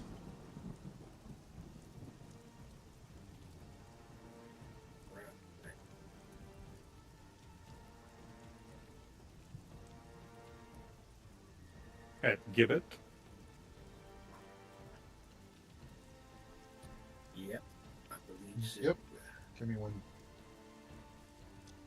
Then they all get disadvantaged, don't they? Do they? Since you're prone? Correct. And cover. And plus 5 AC. So they're disadvantaged. And I'm at 21 That's what I'm AC. talking about. Hide in the bushes. That's what You I just did. you just see a volley of arrows flying your way. Here goes. I'm rolling for each one. This is for the 4 goblins in it. You're going to see 4 rolls. Here's roll 1. And this is, so your armor class is what? Because it's improved by 5. What is it? 21. 21, and I'm at disadvantage. Here goes short bow attack number 1. Short bow attack number 2, number 3, and close, and number 4. So you just see 4 arrows flying over and missing. Okay. Oh boy. All right. The ogre, not realizing what the goblins all shoot, but one of them smacks him in the head and doesn't care and tells him to dash forward. So it's difficult terrain. Stand by for the number of squares. 10, 20, 30, and that's as far as he can go. So roll 6d4. Oof. Okay. You just see him bleeding everywhere. They're just you almost feel bad for the ogre if you have feelings. They're whacking him, spearing him. He's like bleeding from his neck as they're just poking at him with spears and lashing him and throwing rocks at him to move forward. As the ogre takes an additional 15 damage on its feet, but is still only injured by that attack. As it's trudging forward towards you, you're like, oh shit. Mm-hmm. Okay, the warg doesn't get a turn because he go in on the turn of his hexer, his rider, Cadillac. You're like, oh shit, things are getting heavy now. What are you doing, Cadillac? Oh, big one over here. Okay, so Cadillac salutes TBD and says, I appreciate your sacrifice every freaking time. And TBD will take an action of the dodge nature, plant her feet, and shake her head, and proceed to be a bulwark. And then Cadillac will run down here.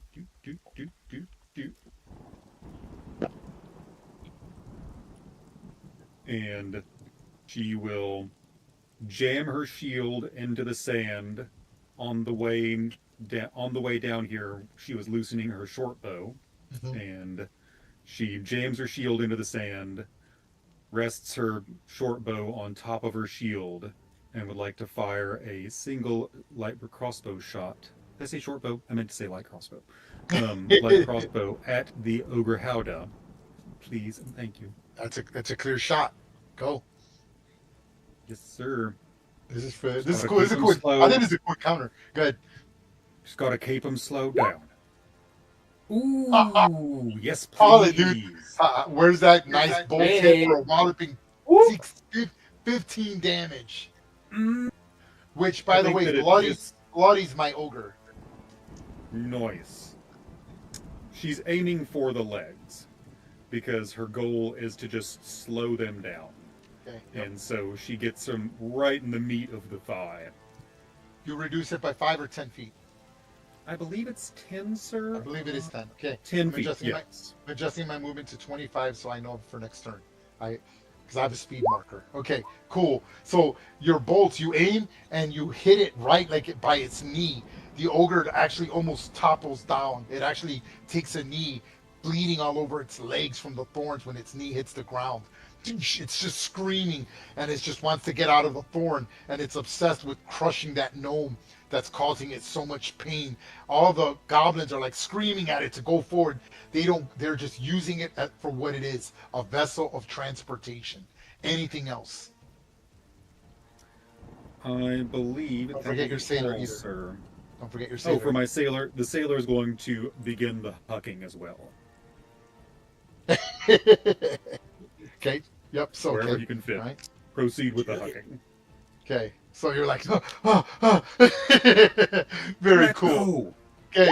The goblin boss again. He's exhausted, but he still gets an action. 5. My speed for him is. Why isn't his speed on there? 30 feet. That's what I thought. That's why it's not on there. Okay. So he's only 25 feet. Put that in there so I know. Awesome. Okay. 5, 10, and attacks TBD from there. It's fine. It's totally fine. He will attack with his. He will attack with his scimitar.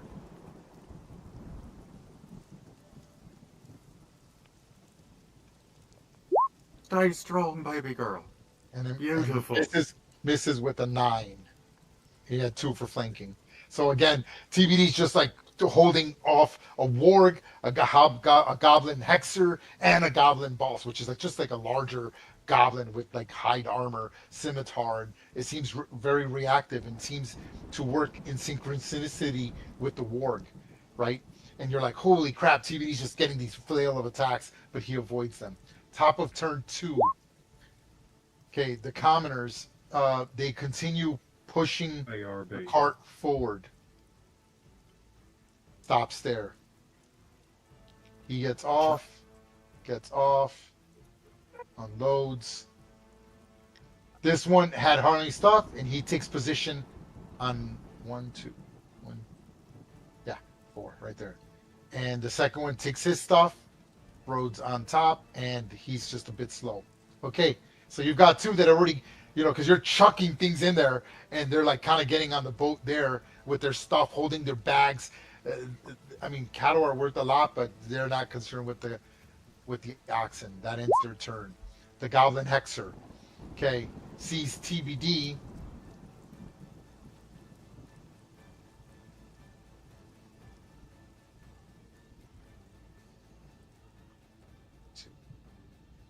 It's the one thing I hate that I can't do anything about. Hold on. I usually leave a section open. Hold on. Spells.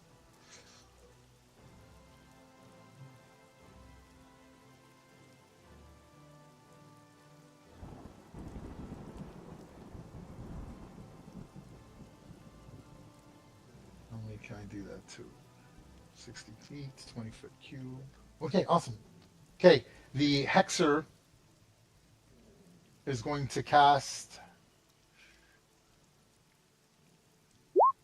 Fairy Fire.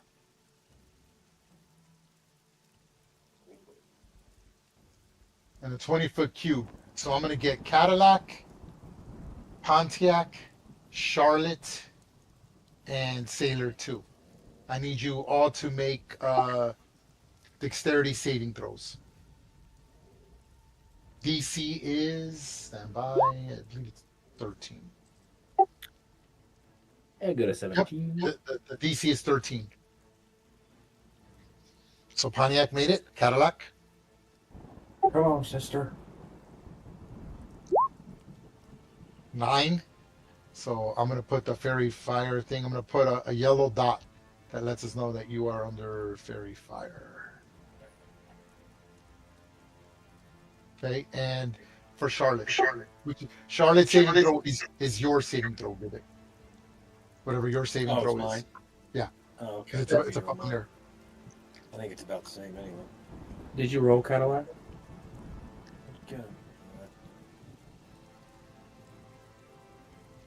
Hold on. Oh, wait. Oh, hold on. I misread it. Okay, so that was for the spider. So Cadillac has to roll. I'm sorry. Yes, thank you. Oh, okay. So So I Charlotte did it, right? didn't make it. So yes. So Charlotte didn't make it. Got it. Okay. So Cadillac, I need you to make your dexterity saving throw. Don't know where the hunter went. Oh, I think he said it'd give us a be right back a minute ago. Okay. That was me, but Oh, well, never mind then. It has one, obviously. we have the same profile photo, so it's confusing. Okay. All right. Well, let me see. Well, we're not gonna. Okay. All right. Well, that's what I do, and then he will then have the. Let me make sure I got to read this because there's like specific rules for him being mounted, and I should have transferred them. Okay. While mounted, the advantage on attack rolls against any creature within 5 feet. The initiative is controlling your mount, and only has 3 options: dash, disengage, and dodge. The control mount can move and act even on the turn that it's mounted on. Okay, cool. So it will dodge.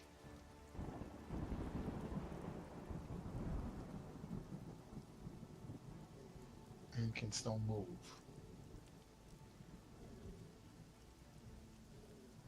I'm going to stay there. I like where I'm at.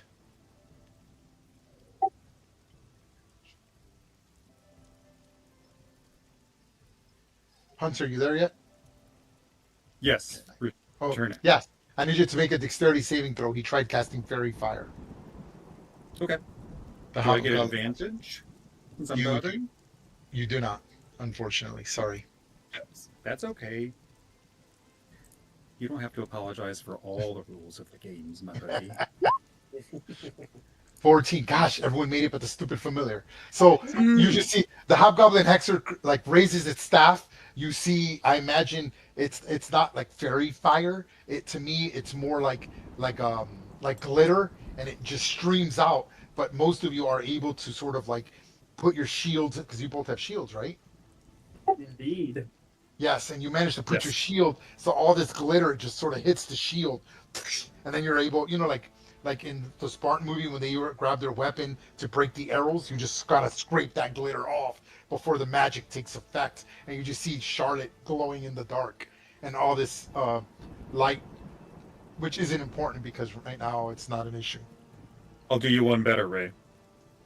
Cadillac and Pontiac slam their shields together, and a slight shockwave of silvery energy, by the grace of Sulune, shivers out and knocks the silvery glitter away. Beautiful. Awesome, I love it. There you go. Sparkles. No sparkles for us today, sister. Okay, this is a 20-foot cube because nothing can become invisible within that 20-foot cube. So stand by.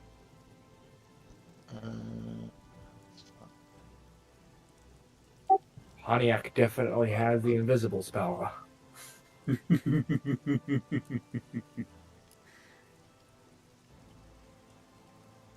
That would be kind of ferocious, like a paladin, invisible paladin. Okay. Sailor 2 needs to make a dexterity saving throw. Okay, let me click on his little thing here. That's an awful rectangular looking square. 5, 10, 15. Oh, I'm off by 5 feet. That's why. Sheesh. Look at that. Everyone's a critic. Nope, he doesn't have to roll it. Never mind. It wouldn't have mattered. He would have made it anyway. Okay, that's Hey, the and on cube. the- Anything in that orange square cannot, it's like glitter filled. You cannot become invisible or get the hidden option. Everything is sort of glowing, a dim light right from that orange square. And the Goblin Hexer pushes the mount on dodge, which also puts him on dodge, and as a bonus action, and then stays there. Pontiac. Hey, Ray. Okay. While I'm on my measuring kick, my circle's 5 feet too small as well. Oh, is it? Yeah, I just looked at that too. That kind of critic I'll accept. Oh, it is. Hold on, I'm I sorry. like that. So easy. Mm-hmm. There you go. Boom. There you go. Sorry about that. Can I move it better? You want me to move it over one like that? Boom. Yeah. Okay, That's cool. it, right there. Not a problem. Yeah, girl. All right, very good, bro. Sorry about That's that. what I'm Sorry about that. talking about. I know I'm a machine, but Pontiac, what are we doing? Alrighty. Pontiac is going to. So, the bottom carriage full of stuff. Would you say that they've kind of taken most of their belongings off of it by now? There's one who has not. Okay. At the end of your turn, that will be empty with their prized possessions, because Okay. I have it here in my notes that 2 sailors were helping unload stuff. All right. So Pontiac is gonna go 5. Let's see. 5, 10, 15, 20, 25, 30. Right here. And can I hold my action for once they unload it, I'm going to herd the what is it, like ox Yes. that's pulling it? Is there any way for me to herd them to Oh, yeah, of turn course. and Yes. run towards the warg and the goblin hexer? Yes. With an animal handling check, it'll show how effective that is. Yes. All right, cool. Yes. Okay. That's pretty cool. Is that what you're gonna do? As long as Bartleby's okay with that. Bartleby? With what? Because you're hiding underneath the cart. Yeah. So I'm gonna turn the cart around and basically like scare the animals towards the warg and the goblin hexer to like distract them for longer. Whatever you want, man. Cool. Okay. Alrighty. Cool. Okay. All right, Bartleby. I'm going to try to take another shot at the Goblin Hexer. Okay. Go ahead. You're at disadvantage because he's dodging.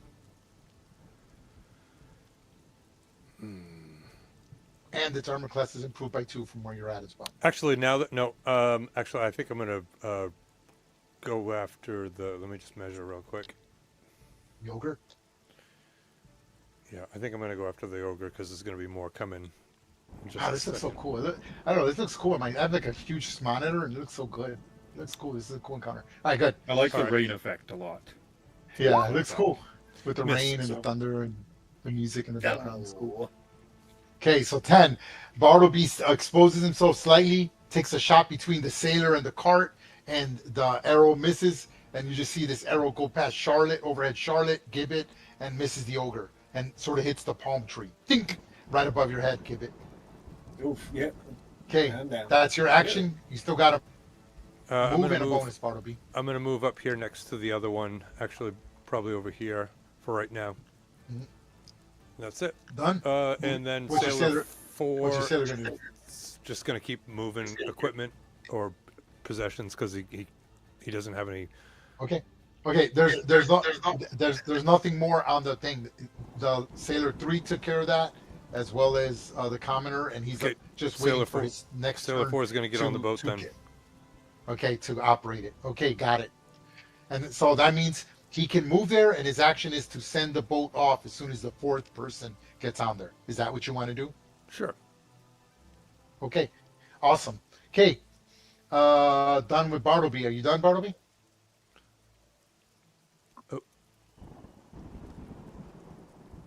Affirmative. You good?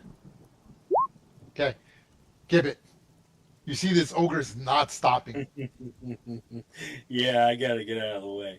I'm gonna take my movement here. Okay, you lose And- half your movement standing up. Correct.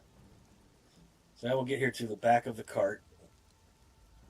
Uses 30 feet of my 40 feet of movement. Oh, let's see. I will go ahead and let Spike Growth eat. And let me see here. 10 feet. I will go ahead and throw a Starry Wisp at the ogre. Try to slow him down. Go ahead. 15. Okay, that is a hit. That's his armor. His armor class is way less than that, I believe. With the shield, he is armor class 15. Nope.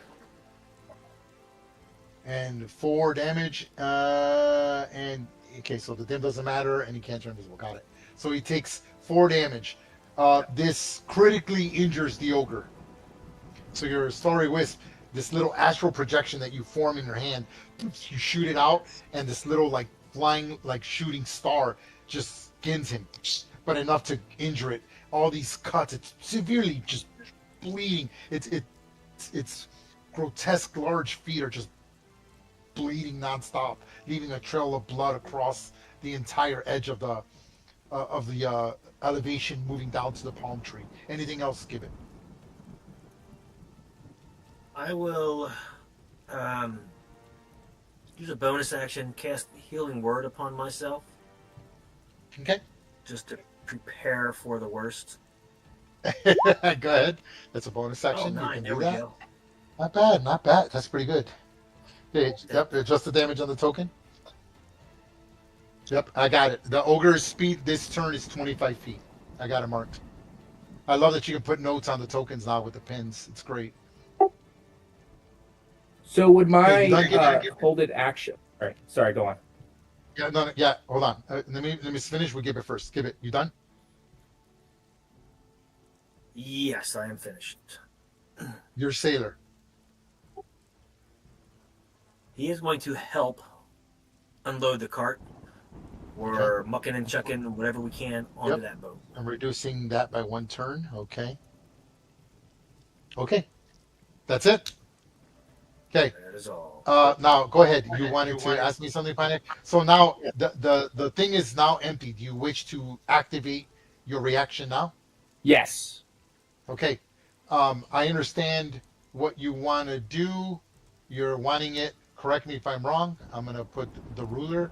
You're wanting to do this. I'm assuming. Hold on. Yes. Hold on. That's what you're wanting to do? Correct. Yes. Okay. All right. Go ahead and make your animal handling check. The DC is relatively simple. They're very domesticated creatures. It's not insane for you to want to do that. So I'm going to say an 11 animal handling check. That's about as easy as it gets. Is there any chance I could use intimidation in the stead of animal handling to like kind of rather than kind of like I'm just trying to scare him. Well, how are you going to do that? You can smack it. You can make a large sound. How do you do it?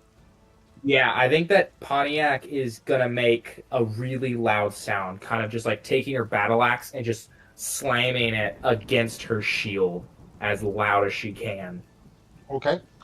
It's a little less precise, so I'll increase the DC by 2. So you need intimidation of 13 to get them to go directly down that path. Else they might randomly go some different location. So DC 13. No dice.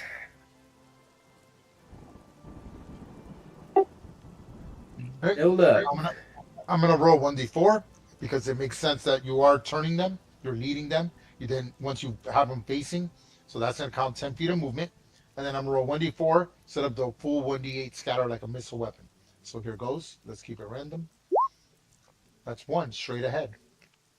Okay, so 10, 15, 20, 25, 30, 5, 10, 15, 20, 25, 30. Okay, ending their turn. Great. Anything else, Kibit? That's it for Pontiac. Okay. The sailor.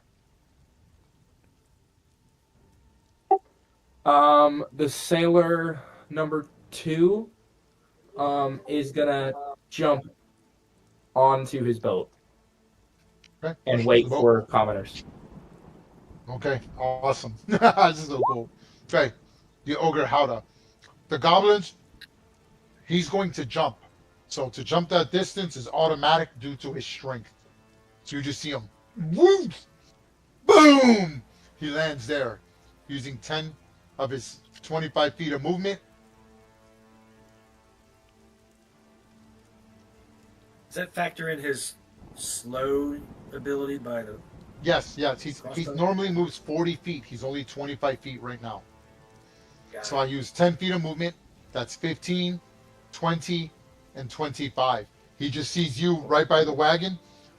Boom! And comes down with his mace. Should have ran farther.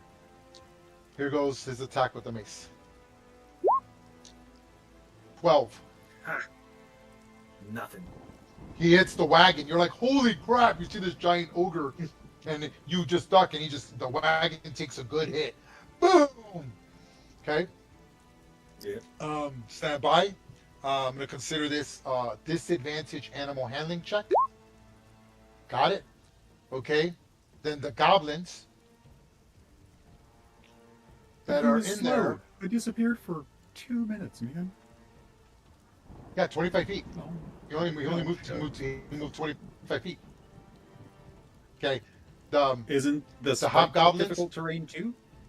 He jumped the last 10 feet because of his strength. He was able to I'll do shut that. up. Sorry.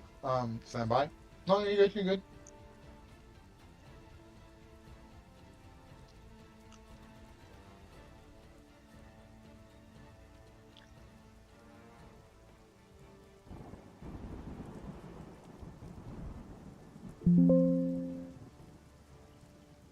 They all switch their attacks and they start chucking javelins. They will attack. It's gonna get away. Come on. Generate. There we go. Awesome. Okay. They will attack folk 7 with the javelin. Here goes. No. Asshole. Hitting him for 5 damage, almost killing him.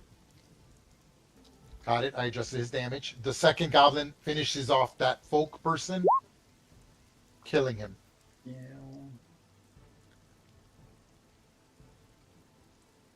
So you just see 2 javelins hitting that commoner as he goes down.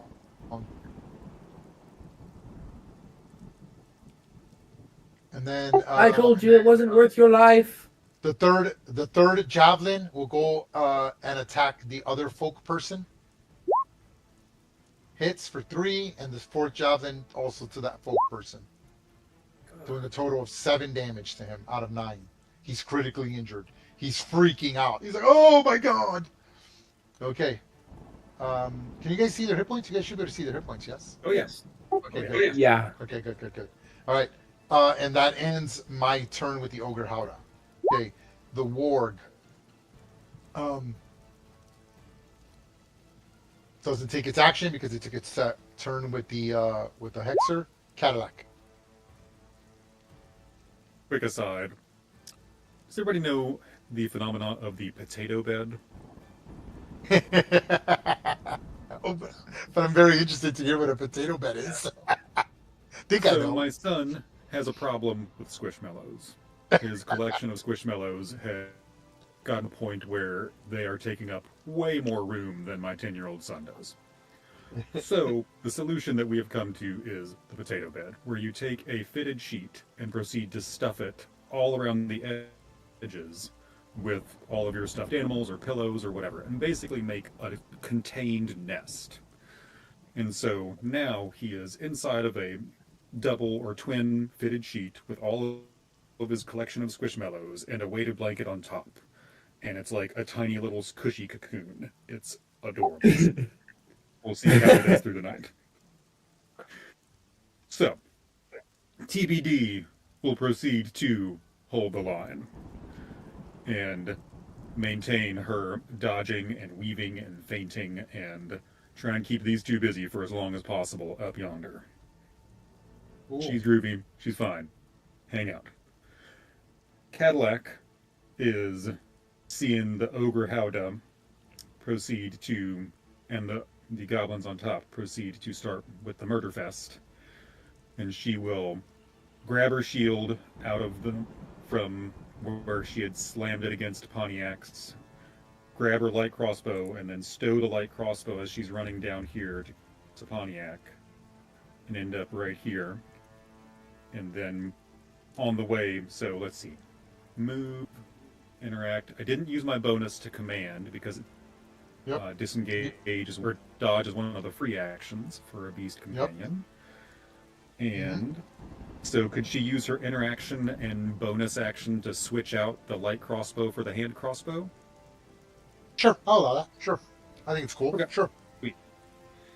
And so she slings the light crossbow over her shoulder. It slams into her left buttock, and she's like, "Oh shit, that's some smarts." And then drags the hand crossbow out and leans around the corner, or actually on the way, so like right about here, takes a shot at the ogre howdah.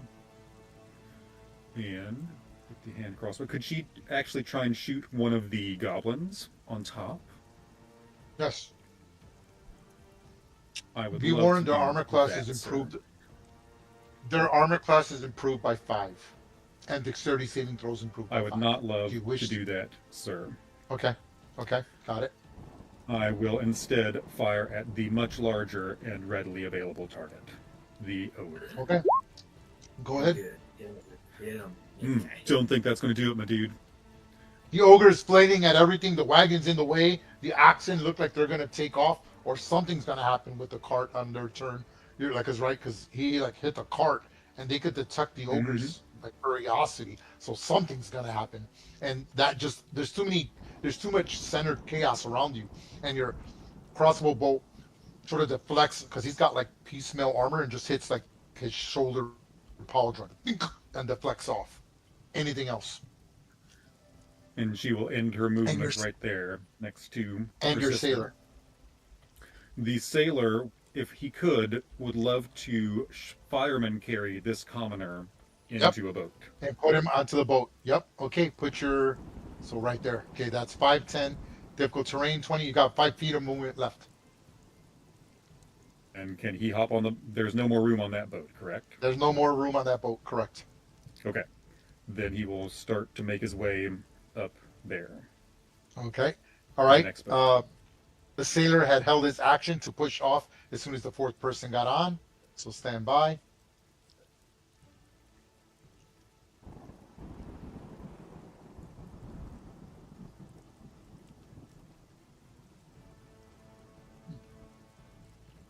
These are movable. That's interesting. Why isn't the boat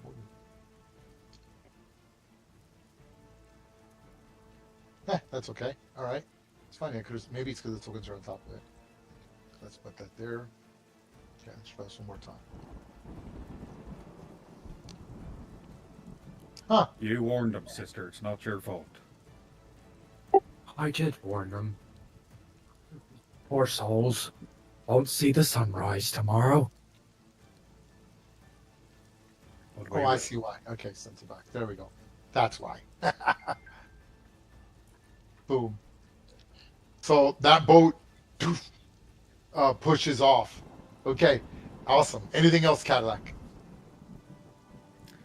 Interact bonus move standard. I'm good, sir. Okay. The Goblin boss dealing with TBD will take his attack. Again, he's at a +2, even though he's at disadvantage, and will attack TBD with the scimitar. Here goes.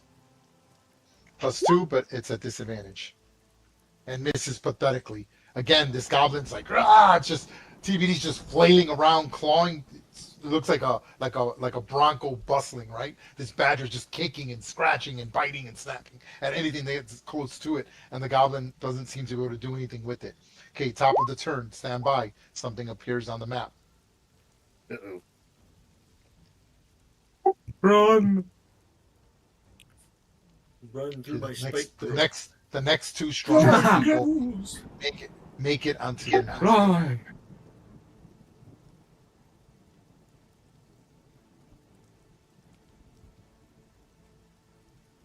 You see 2 goblin warriors. The goblin warriors are wearing studded leather armor, have scimitars and short bows. Okay, here goes their initiative. I'm adding them in initiative this turn.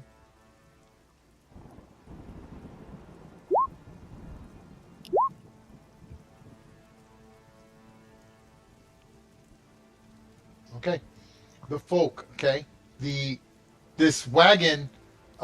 When the ogre hits it, the oxen get so freaked out they push into the water slightly, getting the wagon stuck, trudged halfway in there. Okay, the folk that's there freaks out, and he just gets so scared, he gets onto the boat and pushes the boat off without anyone else on it. You bastard! That's not in the plan. That's not in the plan. Kill him. We have a runner. Could Sailor 1 do anything about that with his reaction? Uh, Where it happens? No, I mean, that's he why would we have be initiative. He- That's why we he have can, initiative. right? Okay, then the other folk, they're good. They all help the sailor, so these 4 are out of it. I'm going to put them on the GM layer. They are considered rescued.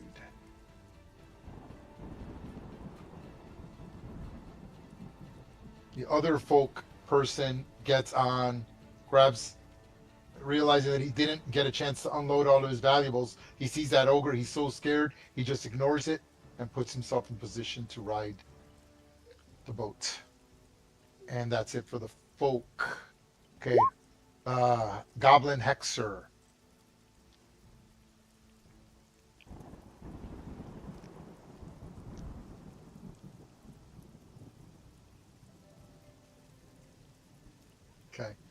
The Goblin Hexer sees what's going on and is not having it.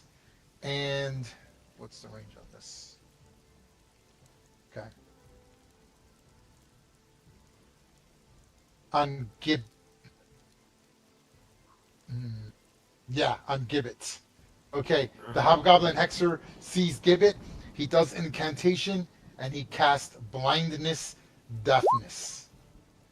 Make a Constitution DC 13 saving throw. All right, here we go. You got this. You I'm got gonna this. blind. I'm gonna blind you. You And don't blind. got this. And blind he goes. I don't have Oh that. dear. Okay, I need you to immediately make a concentration check for your spike roll. Even though I didn't take damage. Correct. The blindness to me is enough to make you have to roll a concentration check. 10 or greater. Ooh. I just go quit. I'm done. Yep. No. And he gets so his vision. So this goblin does like a curse, and you're just seeing your vision fade. It freaks him out. He's like, oh, and he can't maintain concentration on the spell, and the weeds, the thorns just wither into the sand and dig back into the sand. Follow my voice.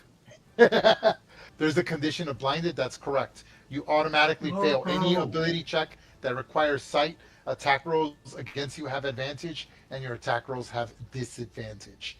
I am concentrating. I have the concentration marker on my token. All right. Okay. All right. That's, and then we'll use a bonus action to put the warg on disadvantage. The warg is going to move. Does TBD wish to come out of his dodge to take his attack of opportunity? No.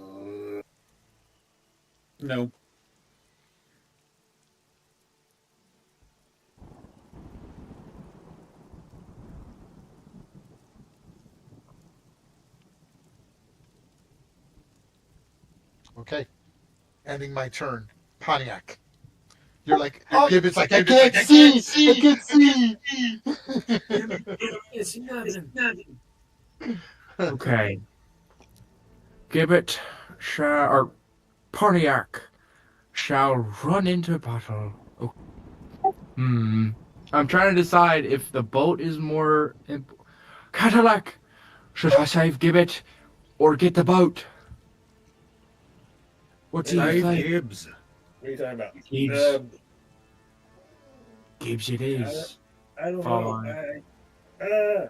I'm just 10. I'm borderline panicking. 15. Pontiac Swap with code. him. Swap with him. Oh, I can do that? When you're right there, swap with him. Okay, I'll swap. Okay, so Right. remember we came out with like a special rule for that, right? Oh, So that means you- right, we did. Yes. So you use 10 feet of your movement. Oh, So, perfect. Yeah. So 10 feet of your movement's used to switch them, and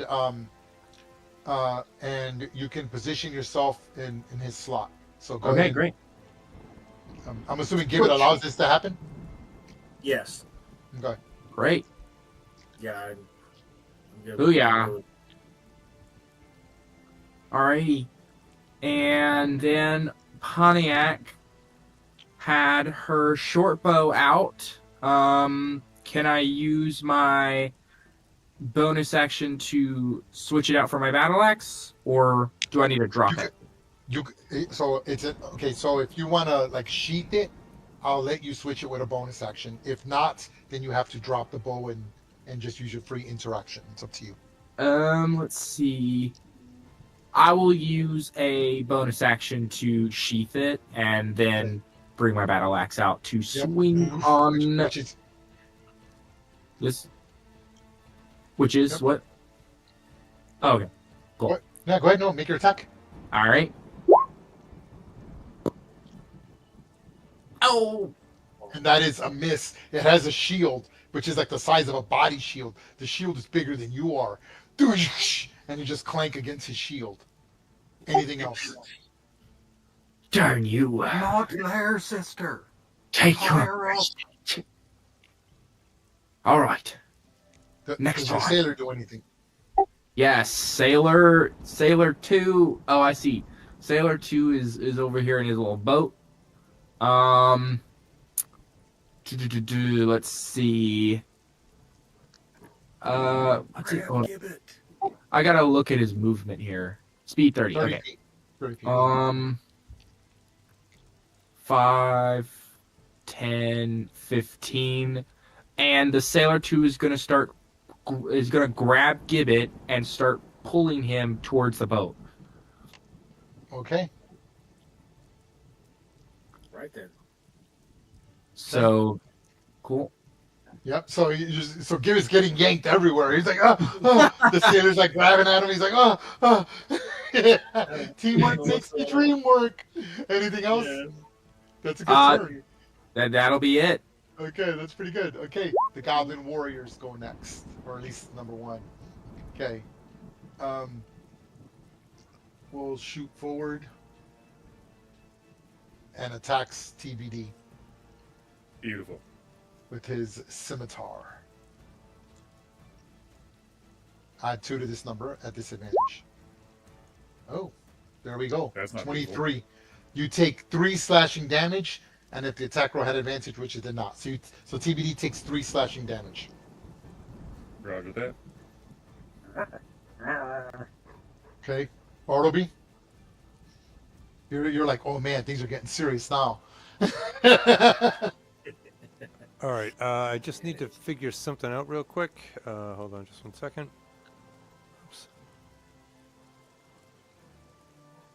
Oops. Bartleby is going to move to, I believe, this location. Okay.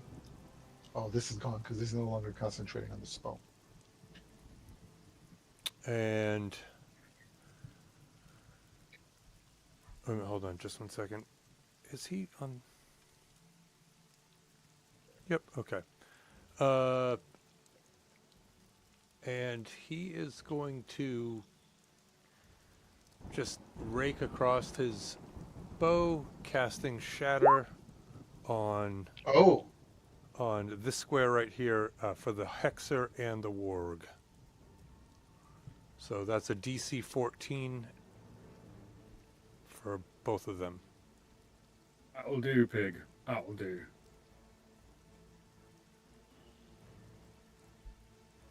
Okay, got it. Okay. Here goes my DC. So here goes for the Warg first. It's saving throw. It's a Constitution. Makes it. Shucks. Okay, and here goes the Hexer.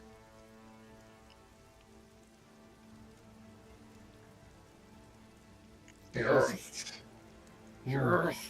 Okay, so so that's- half damage of 21 is 10. So the Warg takes 10 damage and is bloodied by that attack. Yeah, and the Hexer And takes the full 21. Takes 21. Okay, Wow. half of 21 is 10. 10. So DC 10 to maintain the blindness. Here goes his Wait a minute, hold on. Constitution. Did you say he took the full 21 though? Correct. Correct. Okay. So here goes my Constitution check. Constitution +1. I need a 10 or greater. And he succeeds in keeping the spell. So you shatter the spell. You see the palm trees crack. And the ground cracks. Sand shifts everywhere. That Warg does this horrible howling sound. And Goblin Hexer now notices you as he's holding his ears. And you're like, holy crap, but they both survive. Again, the Warg is bloodied by that attack. The Hexer is only injured by that attack. Okay, and Anything then else? yeah, with my remaining 15 feet, 5, 10, 15 back over here. And I'm assuming that's like a dissonant chord, like ding. Yeah, on oh your yeah, thing, it's right? ugly. Yeah. That's it. Done? Yeah. Your sailor. My sailor's gone. He was on the boat that took off. Oh, he rescued everyone. Your sailor rescued people. Yeah. Okay. Give it. All right, here we go. So you're blind. You're like, well, I can't see anything. What are you gonna do? I'm blind, but I'm gonna go ahead and take a bonus action first, and using my familiar to switch sight and senses with it. Okay, you can do So that. smart. Now, since I can now see the ogre, can I go ahead and cast Starry Wisp? Yes, you can. It would still be at disadvantage, but yes, you can. All right, we're gonna try it anyway. Let's see, disadvantage. Was that shift or control?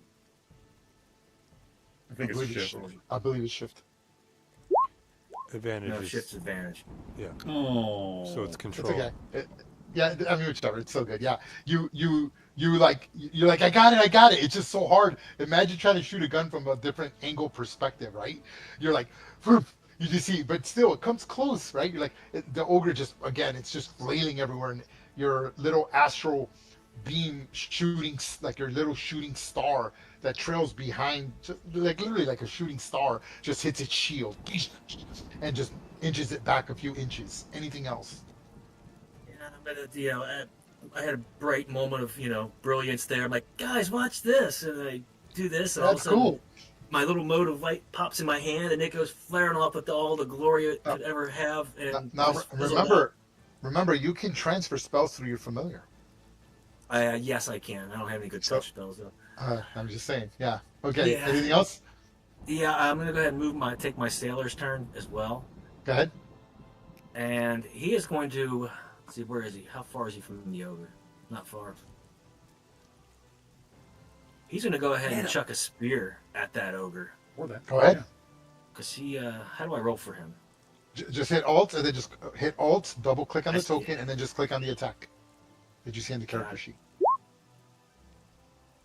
He hits. Look at that for 6 damage. Aha! Not There we bad. go. He's like, aha. He That's the, what the he's ogre's back. critically injured the spear. He chucks at it, and the ogre it's still critically injured again. It's bleeding from its legs. It's got that bolt in its leg, and then a spear that hits it like on the shoulder. It's tumbling over. All the goblins are holding on for dear life as it sort of staggers in place for a second, but still standing. Anything else? No, that's all. Hold a reaction. Love it. Okay. The ogre Howda goes next. Stay strong, sister. It's going to attack Pontiac. It's going to attack Pontiac. You see the mace coming down on Pontiac. Here goes. Why? Oh, And thank misses you. with 10. Ooh, 12. Ooh, baby. Sand just goes flurrying everywhere as Pontiac's, in the halfling form, just moving out of the way, right? Kind of like the Good cave troll in footwork, Lord of the sister. Rings, right? Ooh. But then the goblins that are there shoot a javelin at the sailor. There goes attack 1 on sailor 1 for 7 damage. Second javelin on sailor 1 misses him. And javelin 3 on sailor 1 and kills him. 8, 9, 10, 11, 12. No, 12. Not yet. No, not yet. And the last javelin on sailor 1 misses. That was already Leaving, 4. Okay. That was 4, I'm Okay. sorry, yep. Leaving him with 1 hit point. So that sailor's like, oh, he's freaking out with one hit point as the 2 javelins stuck him pretty good. Okay, that's, I will stay right where Gregory, don't you die on me. So he It thought he was going pushes- to be the hero and kill the ogre. That's what he gets. yeah, that's what he gets, right? I Should have stayed on the boat. He steps on the ogre steps on the commoner that's there, and pushes himself there. You just see the body of that commoner sink into the sand, forever lost, right? Like, okay, the ward doesn't get a turn. It goes on the turn of the hexer. So done. The goblin warrior. Okay, the Goblin Warriors have pack tactics, so he gets an even roll against TBD now. Here goes. Totally fine. and hits for 5 slashing damage. When you hit with the that's not fine, but all out. So just 5 damage to TBD.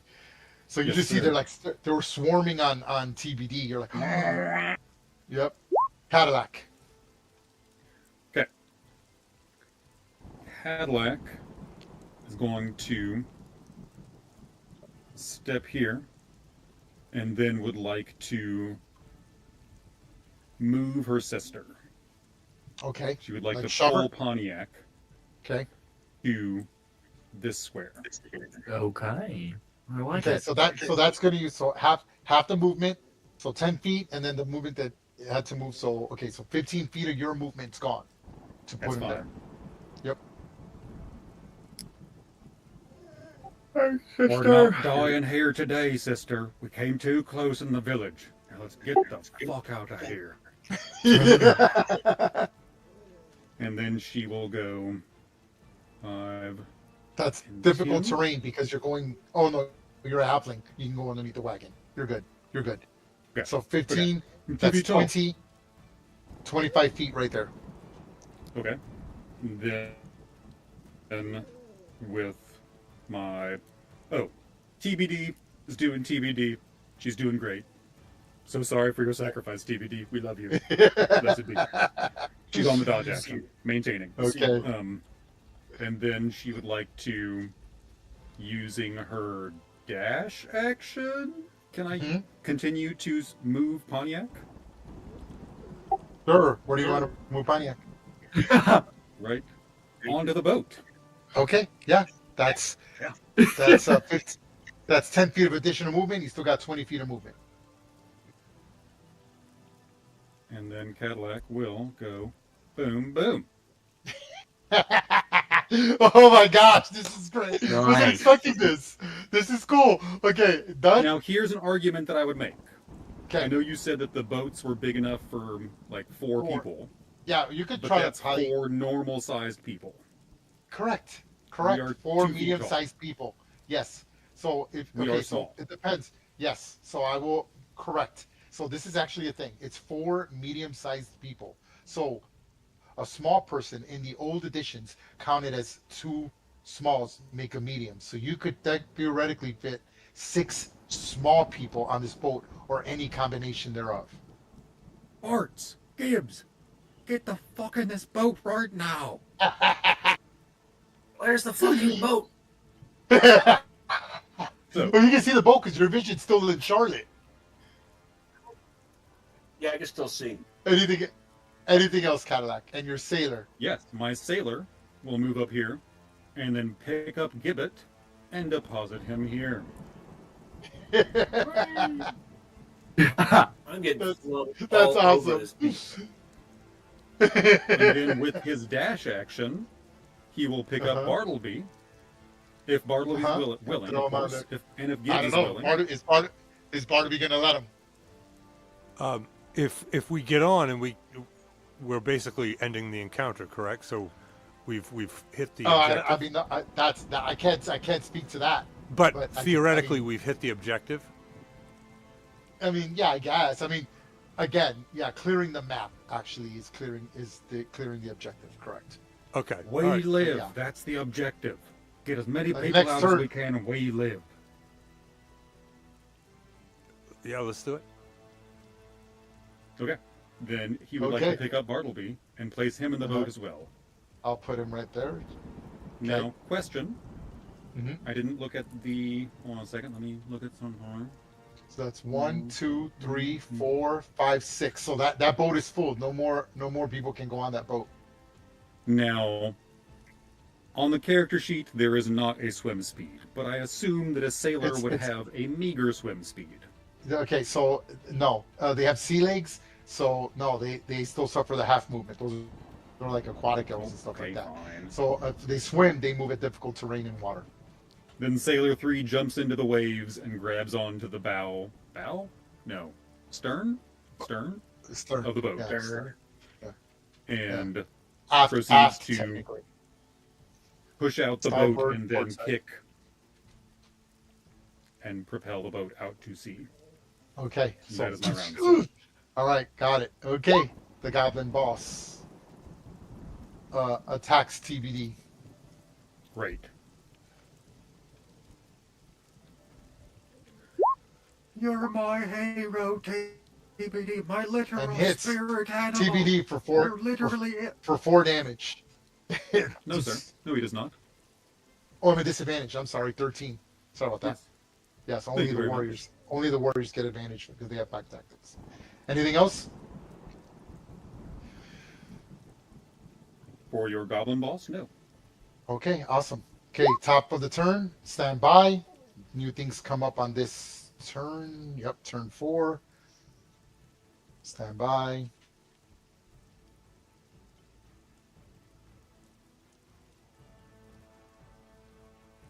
You see the 4 remaining goblins. Adding them, rolling their initiatives.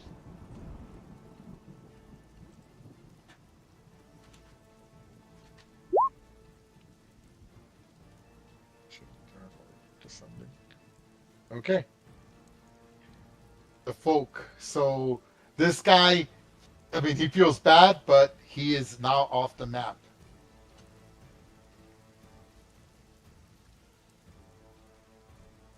He made his I don't think that choice. man has any regrets. We should sink him. We should sink him.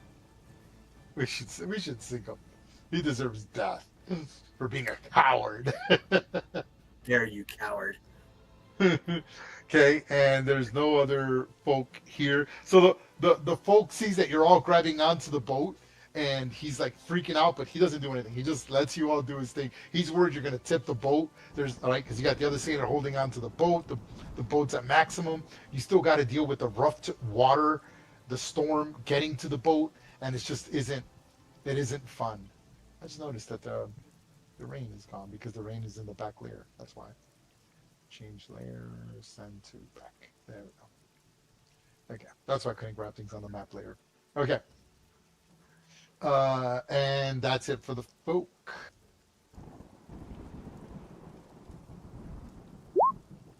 Okay, the goblins go next.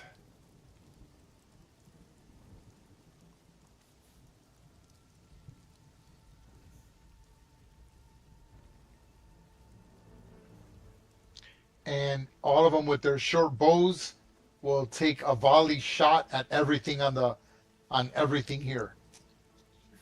So we're gonna attack the closest target. We're gonna say one attack goes at Gibbet. Here goes. This is on Gibbet. One attack on Gibbet. That's a miss. One attack on Bartleby, which is advantage because he's blinded. He gets hit for 5 piercing Reverse damage. I'm the one that's blinded. Yes. Oh, I'm sorry. Oh yeah, I'm sorry. So you okay? I'm sorry. You would have hit me. I Yes. would have been hit. So you take 5 damage. Gibbet. Got it. Sorry about that. Bartleby misses you. The third one at Pontiac gets Reaction 22 hit. disadvantage. So you're like, you use your, and it misses. Oh, I'm gonna roll again. My Actually, sorry. Cadillac throws her shield in the middle and just catches the arrow on her shield. Yep, here goes. Eyes up, sister. 20. That's a 20 hit. Pontiac. Yes, a 20 hits. You take 5 piercing damage. Oh, And the fourth arrow at Cadillac. 17. does that hit sister? Oh, I will use a reaction to Okay, to give you impose disadvantage. disadvantage. Okay, here goes the attack roll. 14. Does not hit. Okay, so you're like, holy crap! You just see these volley of arrows. You're welcome. Okay, the goblin Hexer leaps with the warg. 10, 20, 25, 30, 35, 40, 45, 45, 50.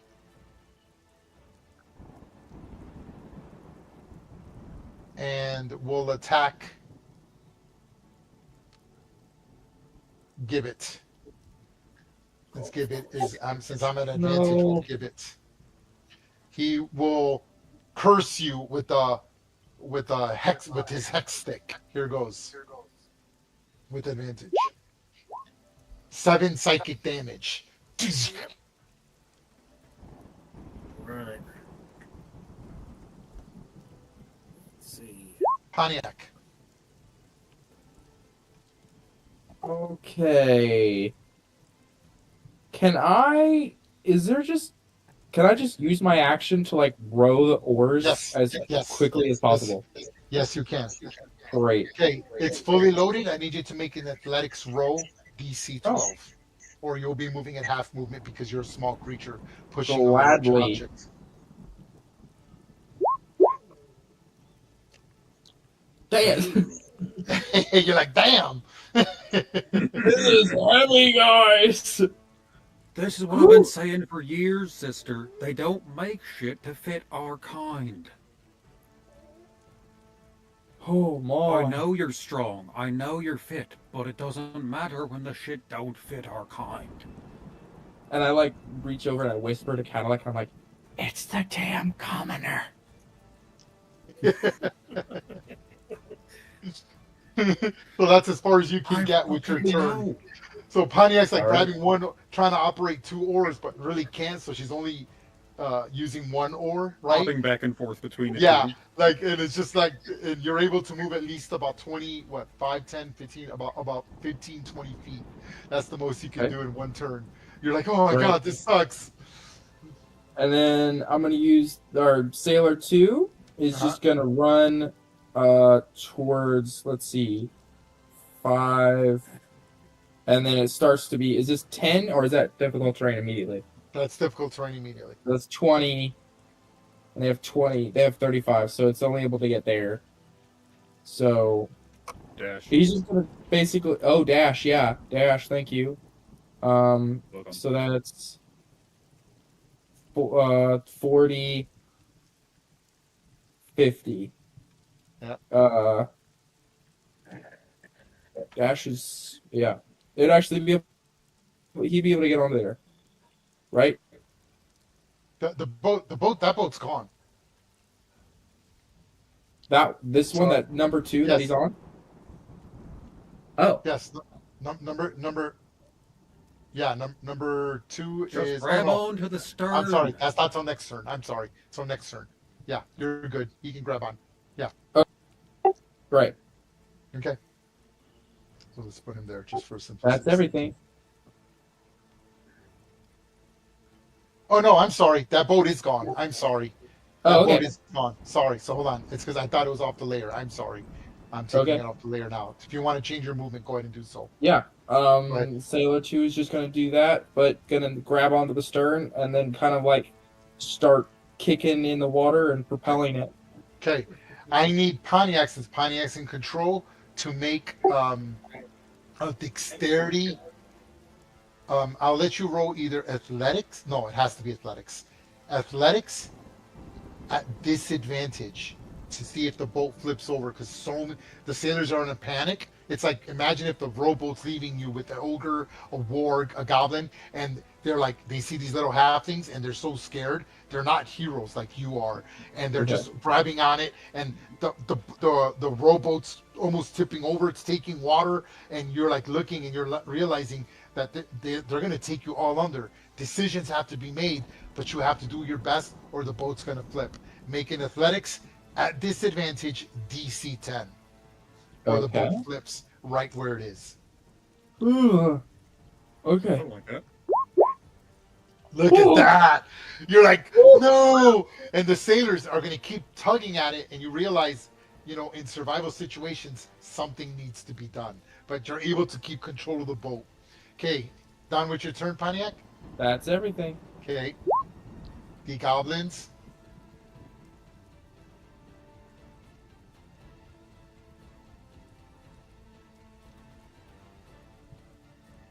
Shoot a volley of arrows again. Here goes. This is for Bartleby. 1 shot at Bartleby, but a short bow. Misses. The shot at Gibbet with advantage. Gibbet gets hit for 4 piercing. I just realized something. What? I was supposed to make a saving throw at my end of my turns for the blinded condition. Oh, I haven't is been it? doing it. Yeah, I can At the end of repeat each my turn. save. Oh, repeat the saving throw. Okay, make your saving throw. I'm sorry. I'll let you make it so this won't count. Go ahead. That's my bust. But, I thought it what was the was entire time the Hold on a minute. concentration. That's a change, No, by the way. That's Wait, what I just roll. thought, yeah. Just roll. Okay. So No, I that can watch my attack, sleep time. that attack would have missed. Not a problem. Sorry about that. Sweet. No, that's all right. I didn't think about that because you're right. Welcome It back used to to the be. land of the Yep. sea and Gibbon. Okay. A shot at the sailor. Sailor. What sailor is this? At sailor 2. Oof. And he takes 5 damage. Dang. And at sailor 3. Not Sailor 3. And misses. Oh, actually hits him. For 4 damage. No. Okay. The Goblin Warriors go next. They attack TBD. He has advantage, so it's an even roll. Here goes. His attack tactics. Misses. Great. Bartleby. What's the situation? Are you saying that 6 people where each person has their own butt cheeks on a Yes, so you're actually, we'll just put you there, but you're actually in it. So the ones No, actually but what I'm wondering comfortably on though the is boat, can the ones one of us sit in the lap like a child of one of the commoners? Yeah. So to Correct. be able to help say Six people can get on there. The commoner counts as 2, Cadillac counts as 1, Pontiac or 8. I'm sorry, 8 slots. Think of it as 8 slots, right? A so medium then person that's 3 counts as 2. 4. So So there's the enough Folk room is for 2, Sailor 2 to Cadillac climb is up. 3, Pontiac is 4, Gibbet is 5, Bartleby is 6, and you could fit one more human in the boat. Okay, so then, And then I'm gonna try to cast Mage Hand and give Sailor 2 a hand up into the boat, and Okay. then Okay, that's automatic. Okay, and then that's only 10 pounds, but at least hopefully we'll give him a little bit more stability. And then, unless somebody else wants to, I'm gonna try to go and sit in the lap of somebody else. Yes. So and we'll put you like that halfway, so we know that you're in the boat. Okay. Anything else? Since I already have my Mage Hand out, I want to try to help. The sailor is pushing into the center, so he's like stepping over Gibbet, Pontiac, because he's like the only human-sized person, and he's trained to operate the boat to get you onto the ship. So he's like stepping over people, like he's stepping on your on your legs, Pontiac, it's probably let him stepping have on your the shoulders, as he's trying to take over the oars. You did great. All right. Let the professional do it. Anything else, Bartleby? Yeah, actually, I'm gonna take my bow out and wait a minute, hold on. Would Mage Hand consider as a? Yeah, I don't think I could think shoot it's standard action. a weapon. No. Okay, then never mind. That's it. Okay. Gibbet. Yeah, I take my bow out and I finish off Sailor 1 so he doesn't have to feel any misery. All right. Wait, doesn't Sailor 1 get a turn? Yes. Oh yeah. Oh, with Gibbet. Oh That's yeah, he right. does. And With Gibbet. he's having his moment of glory right here. He sees Yeah, what's going dude, on. I'll laugh if he kills that ogre before he dies. He, That'd be he badass. realizes he's been abandoned. He's on his death's door. He's like, I'm going down with my ship, which isn't even here because some commoner stole my boat. What the hell's going on? Pulls out his scimitar and is going to go at this ogre, but yeah, he knows he's a goner. Let's see what he does. A 12. And unfortunately, that is a miss. When he looks up at the ogre, just despair in his eyes. He Yeah, he knows deserves he's- he deserves a cool name. As he attacks, I'm gonna change his name to Gregory? Gregory. I was thinking Gregory. Godfrey. Godfrey? His name is Tobin Three Nails Marl. Tobin. A little better than Gregory. So Tobin is like, Conrad. Tobin does his best to hold his own against the ogre, but isn't enough. The ogre just almost shield bashes him as he sheds a tear, but he goes out like a champ, still swinging and clinging against the ogre, allowing people to escape on the rowboat.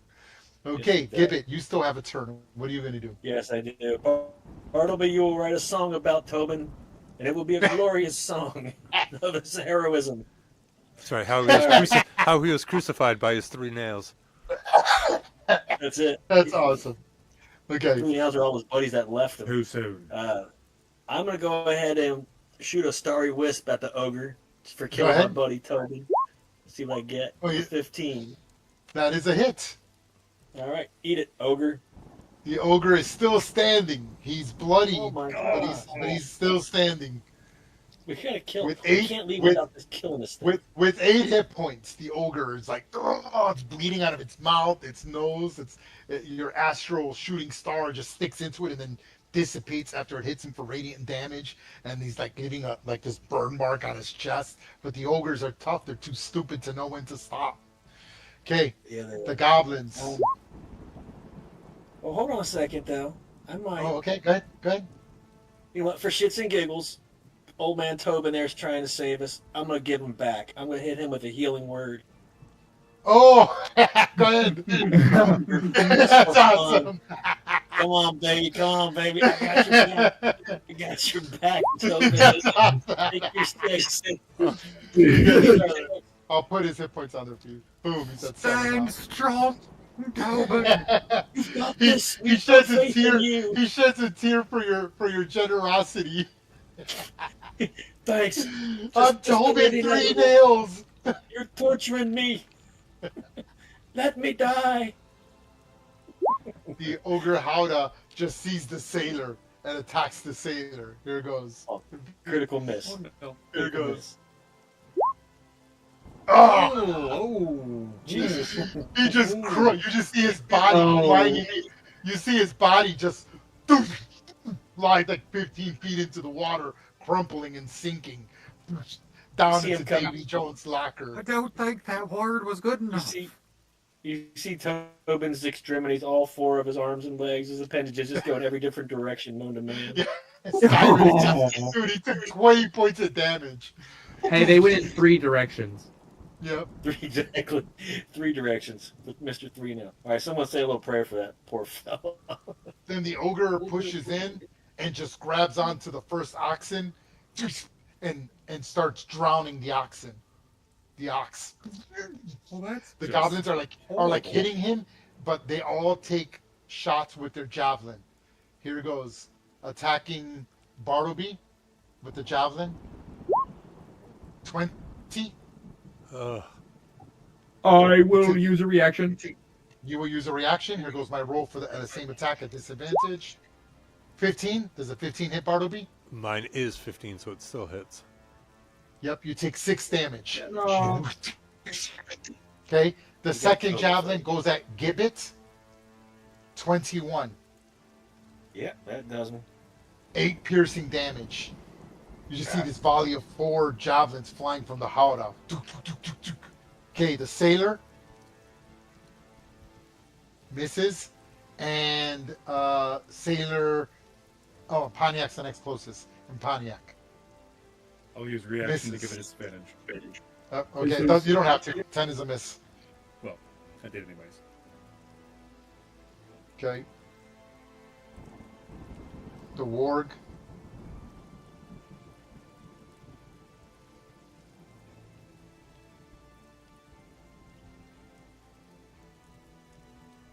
Actually, there.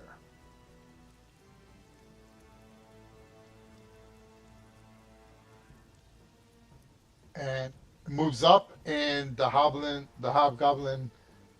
hexer will. It already had a turn. Oh yeah, that's not Yeah. the word. Sorry about that. My bust. Yep. No, never mind. Never mind. Forgot. Okay, there we go. Boom. Okay. The goblin warriors attack TBD with advantage or normal roll. 16. 7 slashing damage. Miss. Okay. Oh, yep. Yeah, that's right. Cadillac. Kill this ogre. Kill the ogre. At the start of the next turn, you guys will be on the map and will have escaped the encounter. Cadillac Revenge, will Tobin. drop her. Shall avenge you, 3 nails. will set the shield down, drop her shield, and use her bonus and interact action in conjunction to pull up and load the light crossbow, and then lay it on the side of the boat and say, "You killed Tobin. 3 nails Morrow. I just met him 5 minutes ago and I knew his name. I'm gonna give names And to it all was the dead glorious." players. Joris Squall. And I will fire my light crossbow at the ogre. Okay, go ahead. And miss. Unfortunately, his shield comes up and deflects your bolts. You're like, God damn those ogres, right? Anything else, Cadillac? TBD will stand or ground. Oh, look at that. Okay, And- Goblin 7 all take shots, a volley of arrows. Here goes 1 arrow to Bartleby. 20, That's a hit. 8 piercing damage. 1 to Gibbet, 21, 3 piercing damage. Oh. 1 to the Oh, bottom thank you, sailor, hits him for 8 damage, leaving him with 1 hit point. And 1 to Pontiac. Reaction. Oh, it's all right, misses. The goblin boss attacks. So +2, but at disadvantage. That's a 17? miss, sir. 17? Miss. Ooh, what's TBD's? Oh, it's 18, right? That's right. 18, baby, because I bought And that at, armor. and at the top of the turn, you all get out of range of the short bow. Okay. This is a great place to take a break. We are playing another 30 minutes. Now we go into a group skill challenge on getting the rowboats onto the ship. Okay?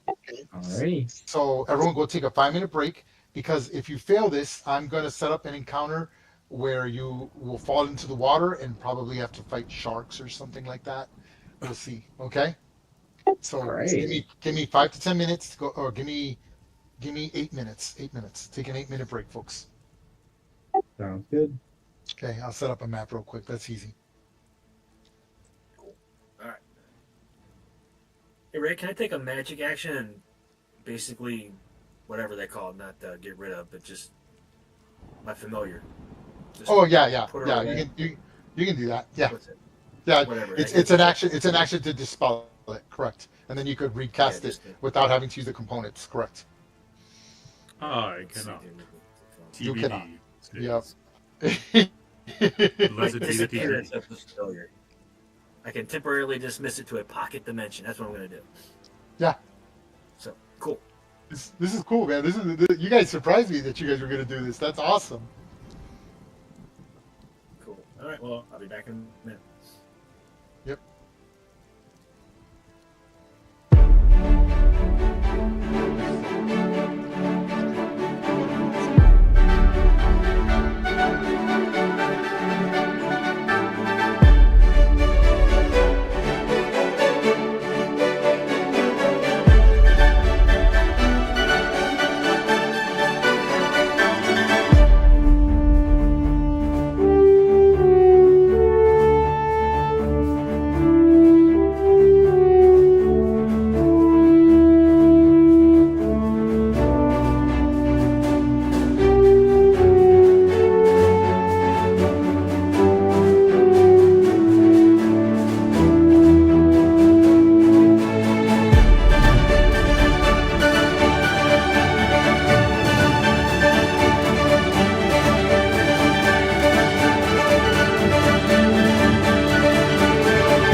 I'm back.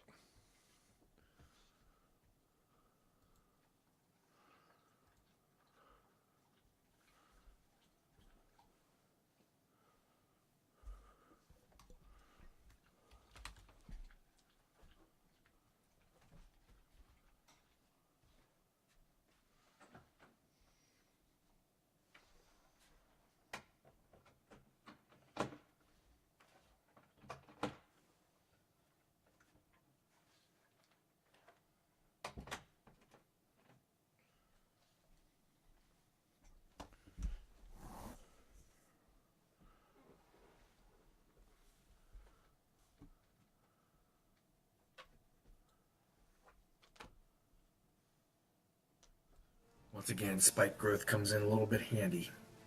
Such a good spell. That is when such does a it good not? spell. Because that ogre would have been on us that one turn. He'd have been there just beating up everything. I wish we should go back and kill him anyway. I mean, the light crossbow has a range of 80, 120. I'm not sure. Yeah, you're hundreds of feet away. Like that's the whole point because I can't shoot at you either with short bows, right? We get That's within kinda- like 140 feet or so, you know? I can hit him with a guiding bolt. Let's just stay out just enough out. I can hit him from 320 feet away. So, Do I it. mean, if you want to give us like one more shot each, I dare it you. only seems fair. Yeah, I mean, he did kill our boy. Yeah, 3 nails. glorious fashion. 3 nails. You're like 3 nails. That's great. I can just picture him jumping up on top of the wagon. Ha ha! This big glorious mist, and just to look up and just Okay, he get got all Sky. over. He got Skyrim killed, dude. Just- To die by crit. All right. If you're going to Here we go, go. He's like, fight with me. Splat. No, I don't think we will. Poor 3 nails. This map looks cool. Yeah, I just did that real quick. Pretty cool, right? I can Pretty cute. all right. I see you.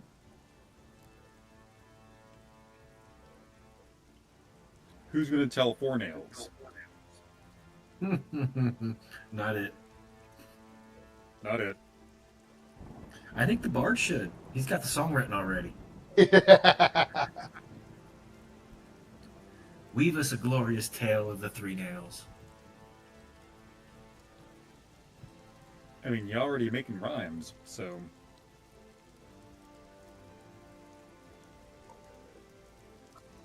And we can just talk up his bravery and his valor in battle.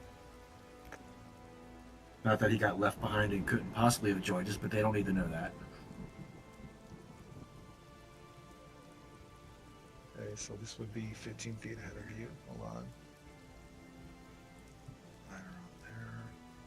And then you guys. We could just blame it on that one folk guy. It was his fault. He did steal his. We gotta give him a name too. His name is. make it good. Yeah.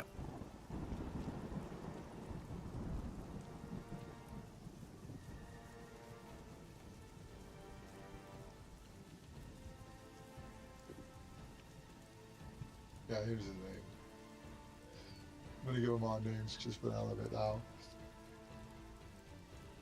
His name is Lyle Thatch. Ooh, nice. Fucking Lyle. And then this pirate's name. Sir runs a lot. I hope the bitch queen gets him. Look at you bringing in the lingo of the lore. I know, right? Look at you learning.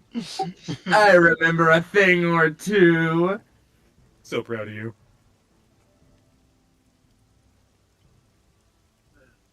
Hey, Lyle's within range. We can take him out still. It's not all boobies up in the brain. Okay, so let's get to it. It's 9:30. We're actually going to finish on time. We almost started on time, only 20 minutes behind. But okay, all right. So this is going to be Let me keep it informal for now before I give you the description. So the map says it all. There's the boat. They survive. They managed to fight off the the pirate ship, which was under the guise of a fishing ship, which is why they were able to fend it off. And they wounded the ship. The ship retreated, like left, and they decided to not chase after because they were trying to rescue all the folk in you. And this is how it looks by turns. So Sir, the Sir. threat, yes. Sailor 3 doesn't have a name. Where's Sailor 3? Oh, he doesn't, does he? He does not. Sailor 2 and Sailor 3 does not. Okay, yeah, hold on. I got names right here already all set up. So sorry to interrupt things, but if you're going to do No, that... no. It's right. I got him already. It's too easy. It's too easy. Sailor 3's name is...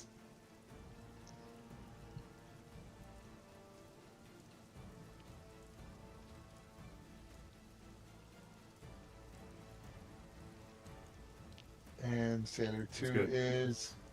I like that. All right, hear me out. Trial by combat. Lyle versus Morin. Okay. There you go. Those are the name of the sailors right there. You got Brinnick Tidefell, Morin Red Reef Kellis, and Ellen Ellen Wavecutter. Okay. Thank you, sir. That's all I needed. I really appreciate it.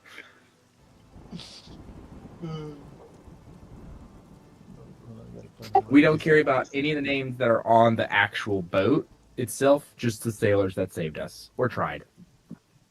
Okay.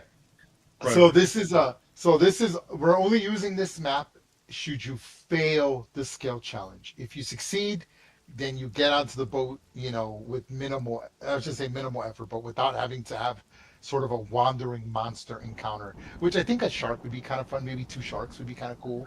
I always wanted, like, being in water sucks because you're at disadvantage to attack unless you're using a spear, a trident, or a light weapon, piercing. So it's kind of cool, and you do have damage. So this is kind of cool. Like, it's kind of different. So okay, so here is the skill challenge.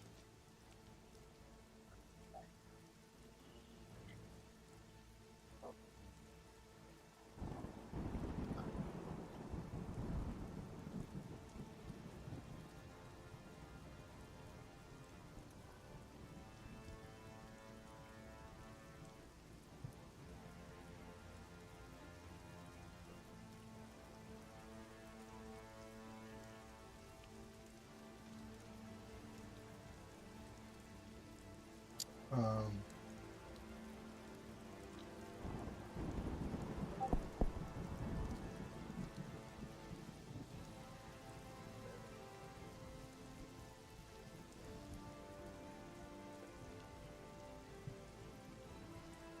okay, I'm ready.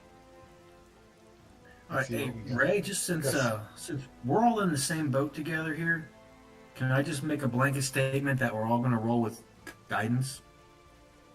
No, I do that? that's not. You can only provide guidance to one person. Okay. Gotcha. That's what you're doing. All right. All right. Okay. So here is the setup. So the setup is that you are trying to spread across two to three rowboats. In this case, only 2, packed with people and supplies. Your goal is to navigate is to navigate the boats through jagged reefs during a storm to reach a fishing boat before you get capsized or get smashed along the coral reef. This is a group skill challenge that requires 5 successes before 3 failures. Okay? The base DC for the majority of the skills due to the storm in the reef is DC 14. Okay? The Yeah, general rules. for 13 because our sailors have super cool names. Well, the sailors get advantage. If you look at their character sheet, they have sea legs, so they have advantage towards like navigation, operating land boats. So there is a skill called operating land boat or vehicle, or sea vessel. Okay? Question. So yes, Did Lyle do the skill challenge? Ooh. You mean oh yeah. You mean like you mean Well played, sir. well no, Lyle he's gonna Cat. get I'm gonna roll for Lyle. I'm gonna roll for all the I'm rolling for this ship and I'm rolling for this ship right here. All right. You Cool, are cool. only concerned with that one, All right. right? To help remember, your guy here is Brannick. So Brannick is the one controlling your ship right now at advantage. So there's other ways, that's what the skill And challenge Red is for, Reef. right? Yep. Okay. So here's are the skills that you can use. Okay. This is going to be broken off into basically two. This is going to be broken off into two segments. Segment one, which is dealing with the reef's teeth, and segment two, which is dealing with the storm. Okay. So dealing with the reef segment, you can use the skills. Someone could type them for me. That'd be great. Is going to be perception,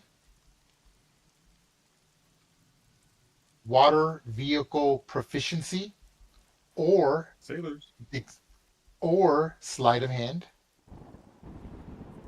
And the third one is nature and athletics. Okay, for segment three, the skills are different. It's going to be athletics, which is dealing with the storm. It's going to be performance, persuasion,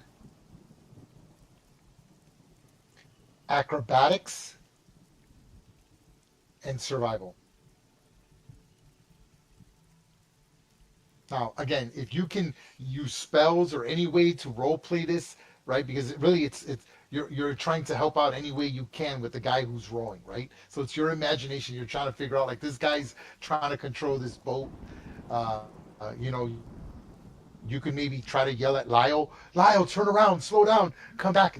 That's up to you. And for me to role play kind of what's happening. These are the distances you kind of are from each other. Lyle would be, yeah, that's about right. That's about as they're like trying to crossing the reef. So with that being said, who wants to go first?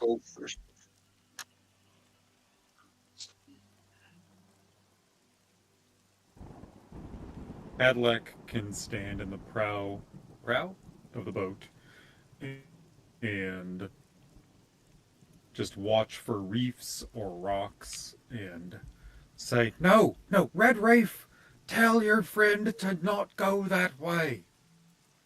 And use her perception. Now, for my sailor, Red Reef. Yep. Does he get his own turn? Like his Okay, own. so he's not actually in the ship. He's actually dangling on the side of it. So anything he does is at disadvantage. Okay. Everyone else is in the boat except for him. He's holding on to the aft of the rowboat in a storm, and helping you kind of keep things balanced. So he's barely with one hit point. He's clinging, right? He looks like a Jack in Titanic. He looks like a right? hero is what he looks Yeah, like. right. Like trying to hold it together, which sucks. I've actually done that. I was a coxswain for my unit, and it sucks. And so Cadillac would like to use her perception to try and spot the way to go. Go ahead. Barely. The hull scrapes against a rock, and she's like, I told you to go left harder.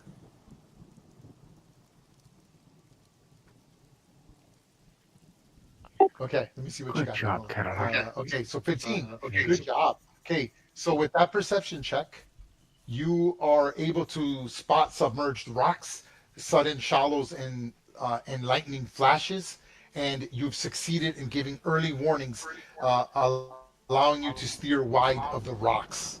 Good job. That is one success. Who's next?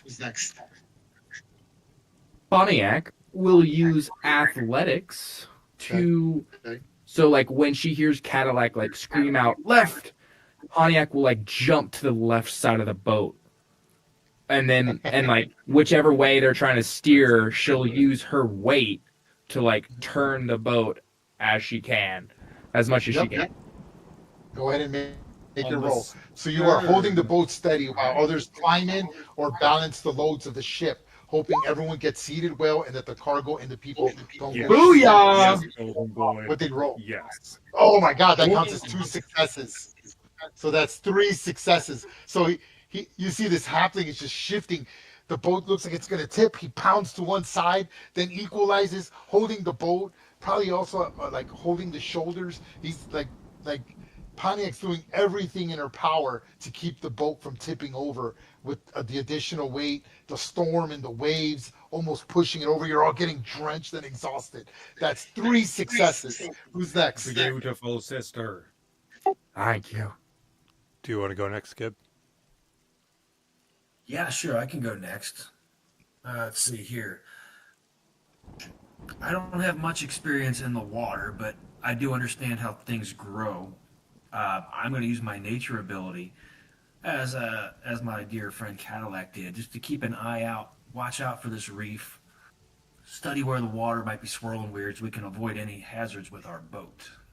Okay, let's go using I'll be nature, nature. Go ahead. and I'm going to go ahead and cast guidance upon myself Okay, go ahead. to give myself my boost if needed. Oof, Not look even at needed. that. Okay, nature. There we go. Okay, yep. So you basically really focus and judge the current that's flowing through the gaps in the reef, and you successfully find the safest channel to take so that your boat doesn't end up in the wrong path or a cross current that could allow it to tip over. That is 4 successes. Oh my God, you guys are killing it. Okay, who's gonna go last to try to finish it off? All right, so this is either going to work one way or work another way. If I see any rocks or Beautiful reef, rocks. go ahead. What's that? Beautiful. What's that? You. I'm listening. Go ahead. Oh, okay. I just didn't want to talk over anybody else. If I see any rocks or reef on the port side, because I'm on the left side of the boat, I'm going to use sleight of hand, but I'm going to ask for grace, and I am going to, seeing how it's an adjacency, I'm going to cast Thunderclap on the, if you won't let me do that, on the rocks of the reef to try to push us away, or, Thunderclap is a cantrip, yes? yes. Okay, yeah, that's a really cool idea. How are you going to use it? So if I see anything that's coming close that might rough up just the port side, because I'm on the port side of the boat, then I'm going to cast it into the water and hope that it will ripple us away and possibly chip off any barnacles Awesome. or reef. Okay, I love it. That's awesome. Go ahead and make a spell casting ability modifier DC 13. DC 13. Oh, no, hold on. Good thinking, Bart. Am I doing a 20? Yeah, so it's choose any ranged attack you have for the spell. That's what it should be. It should be 2 your proficiency modifier plus your ability modifier. Okay. So you should be so at plus- don't just cast in VTT or don't use sleight of hand, because I can hit. No, it should be a spell. You should have a spell attack ability. Do you not have something that like? There you go. It's a Constitution saving throw 14. No. I understand that. Okay, No, I then want if you I'm to use just- it as a spell attack ability. There should on your character sheet in Roll 20 or D&D Beyond. There should be a spell attacking. Yeah. There you go. Plus That's 6. That's correct. You rolled a 4. Yep. So fail The again. 19 Okay. looked Good. better. Yes, that's correct. So again, you try your best, right? You're just using raw magic. You're like, oh my God, there's a rock on this side, and you're clapping, but the clapping just sort of makes it slightly worse and puts an unbalanced, like you're not you do break the rock, but then like it causes a swill in the water and the wave to kind of like almost like a rogue wave to come at you, and you're just not very comfortable in the water, and the boat takes a good hit, which is 1 failure. Who's next? All he needs 1 success. So next, who's next? But you are in the It's the second end of the lake. round, isn't You it? Yes, you are on the second leg. You're now dealing with a storm. So you made it past the reef, right? It got scraped a little bit, but you're making it. The boat took some damage, and now you're just dealing with the storm's fury and doing your best to keep the boat from capsizing. Who's next? Could I ask for my sister's assistance Sure, with if she's a willing. acrobatics check as Okay. I dance around and try to like maintain? Oh, balance needs here. Boom. Yep. Jump over there. Balance needs here. Boom. Are you Jump over gonna there. use your action to grant advantage? I will. Okay, go ahead and make a roll with advantage. Delicious. There you go, sister. Over there. Awesome. You here. successfully keep balance as the boat rises and falls besides the large vessel. Don't move, You sister. Sister, you avoid don't move. falling or smashing into the hull when you approach Right the there. boat, and keep anyone Yes. from falling or going overboard. So the boat is now, Delicious. so where you're at now is like here, right? At this point by this skill challenge. So you're very close to the boat, doing your best to not get caught and smash into Right, the Rafe, boat. we're gonna make it. We're gonna Right. make it, Rafe. Okay. All right. You just need one more success and you successfully board the boat, and then I'll roll independently to not destroy the momentum of the NPCs. Since none of you put Was that yourselves not with 5? oh, my fault. That is 5. So yeah, you've succeeded. So stand by. Let me tell you what happens. So Witness. Thank what ends up happening is you have got 5 successes before 3 failures. Your boat reaches the fishing vessel battered but intact. No major loss or life, maybe except a few minor wounds and a few lost crates that are not worth of any actual value. You arrive functional with no extra exhaustion unless you decide to do something further. Okay, here goes for this boat.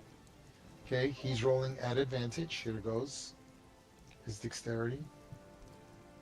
Athletics. Okay, that's 1 fail. Stand by. The other guy is using dexterity. Normal. 13. That's a success. The other guy is going to use acrobatics. That's a fail. 2 fail, 1 success. Third guy uses athletics. That's a success. And the third guy will use nature using his wisdom with advantage. That's a success. Okay. They go again. Here goes. Failure. Okay, the boat's getting battered.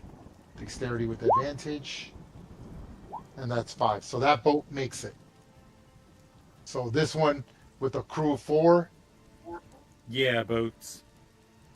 makes Good it. job, Now ladies. let's see if Lyle makes it by Nice. himself. Lyle chicken shit. Because ships are ladies. All right, Lyle. Aren't ships ladies? Technically, yeah. Yeah, okay. Howard. Good job, ladies.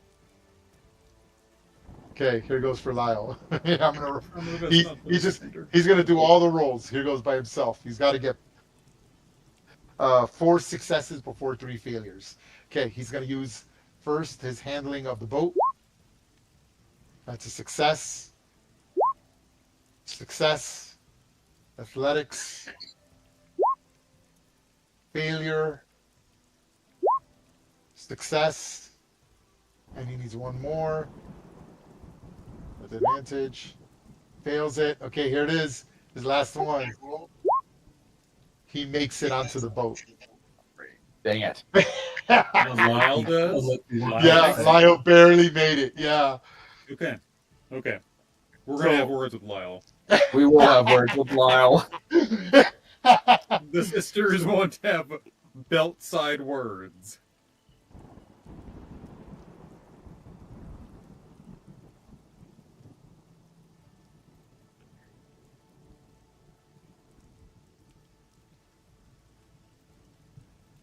Okay. Well, let's put all your tokens on the boat. I shouldn't have inverted you. Didn't mean to do that. Let me fix that.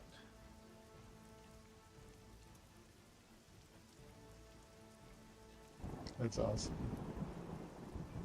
You can put your tokens anywhere you want on the ship, on the top. as I put them on the boat.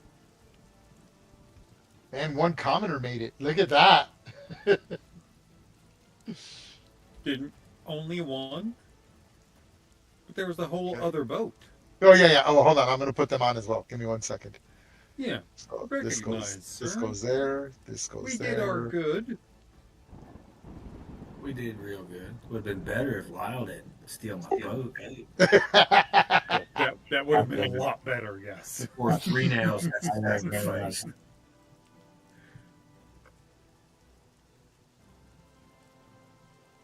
So there's no way. Sister, no get way over 3 here. nails could One get Lyle. back and Okay. admit Lyle Put- stole his boat. Put your tokens. So Okay. Yep. okay, so let's great. keep going. We Yep. got a few minutes. We got 10 minutes of good role playing. So they managed to rope you in. They put down the rope ladder. You guys climb the rope. You get onto the boat. You're exhausted. You're all injured with hit points. The fishing boat you're on is damaged. It's hitting the waves. They got the anchor down, and you see the captain, the fishing captain, right? It was there. Is like, okay. He goes, we have to get out of here.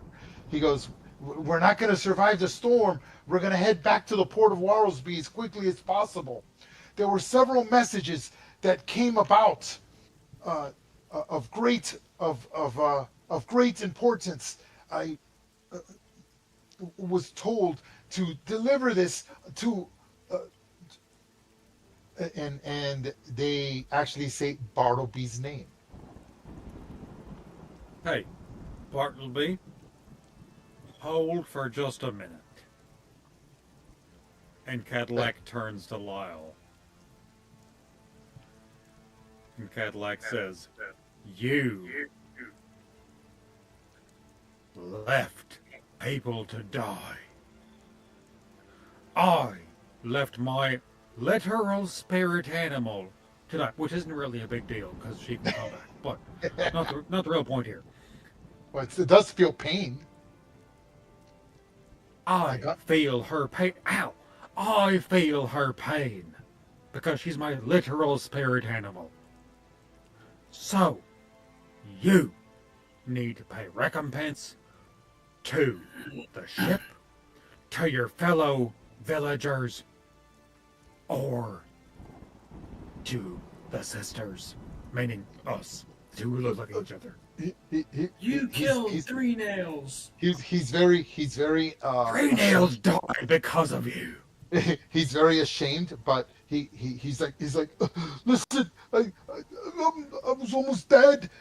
What was I supposed to do? It's not my fault that they were too slow and I got to the boat first. He goes, I had no choice. It needed to be done. That ogre would have been the death of us all. Did you see the waves of goblins? It's gotten out of control along the coast. And like the other sailors kind of look at him and like being sad and pathetic and being a coward, and they just kind of like don't say anything. They don't even make eye contact with him. But they're And kind we of can waiting. shift focus over to Bartleby. Go ahead. Yes. Okay. Anybody else wanted to say something? Nope. I'm good. No.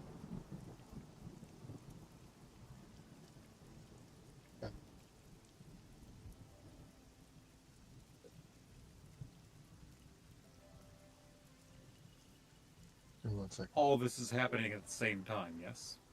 Yes. So, as this is happening, camera pans over to Bartleby, who is receiving messages. Mm-hmm.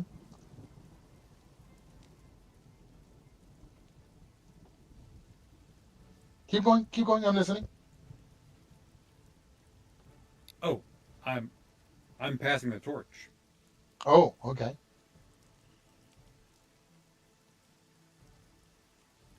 Yeah. Bartleby, front and center. What's going on? I don't know. Okay, hold on. Give me 1 second. Winging this, but I know what it's got to do.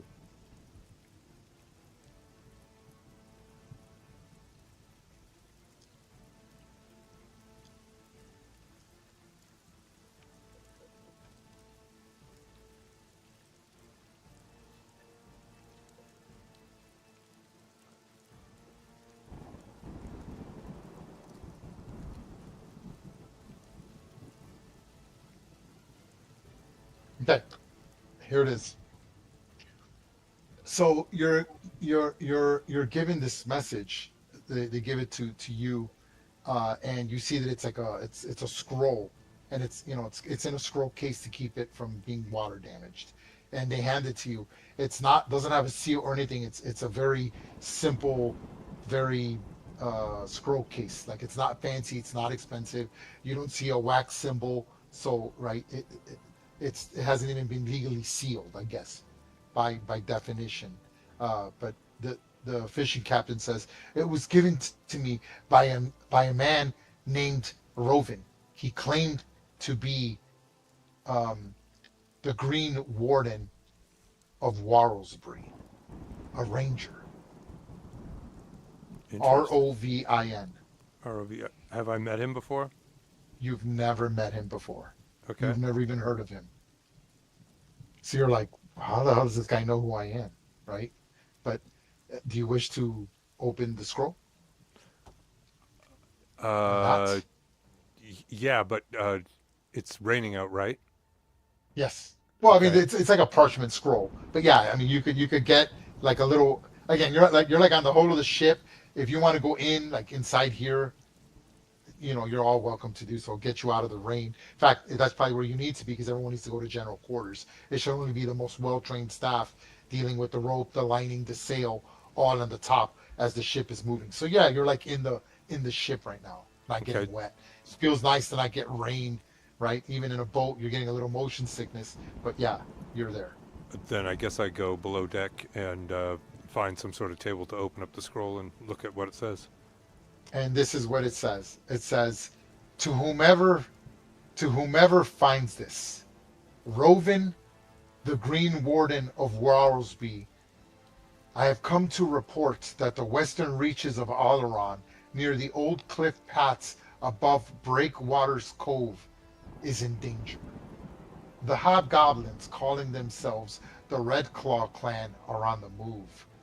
I have tracked 3 separate warbands in the last 10 days, all bearing the same crude sigil, a bloody claw smeared over a black shield. They are not raiding at random. Their scouts are sweeping the gullies and ruined burrows between the old Watcher's Hill and the Stone Teeth, searching with purpose. From what I have overheard around the campfires, they are hunting for Foxbeard's hoard, and speak of maps carved in bone, and that's owed to some iron captain across the sea. They have seized at least 2 local fisher hamlets for information and have taken prisoners who know the old coastal trails and hidden coves. I came across an adventuring party calling themselves the Remnant, who have found the Eagle's Scar. If Red Claw finds what Fackbeards hid along the coast, gold, or worse, the cursed items of Baldur's Gate, we will not be facing scattered raiders, but a well-armed host in the islands. I judge their numbers at no fewer than 300 blades in the region, with ogres and goblin outriders in their employment as well. I remain in the hills, watching and harring when I can. Send word to any you trust in Oleron's western ports. Keep their eyes to the cliffs and their powder dry. For the green and the free. Ranger Rovin, Green Warden of Warlesbury. So I will out, put it in out the of journal for you. out of character question, is that the character? I mean, is that the captain that we defeated when I was basically with 3 out of the 4 remnants, being Adrian, Yes. Jaxer, Yes. and Yes. Ungrim? Okay, so that's why it was addressed to me, I would assume. Yes. Okay. All right. Okay, I'm gonna put the letter in the journal for you guys. Hold on. So I'm gonna find this. Yep. Okay. Bloom, bloom, bloom, bloom. Foxbeard's hordes, information, Fisher Hamlets. Yep. Yeah, because I played with all of them except for Kalen. Who's Kalen again?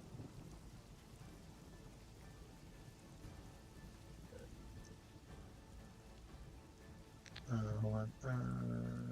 Boom, boom, boom. Or who plays Kalen? I don't know who Agent is.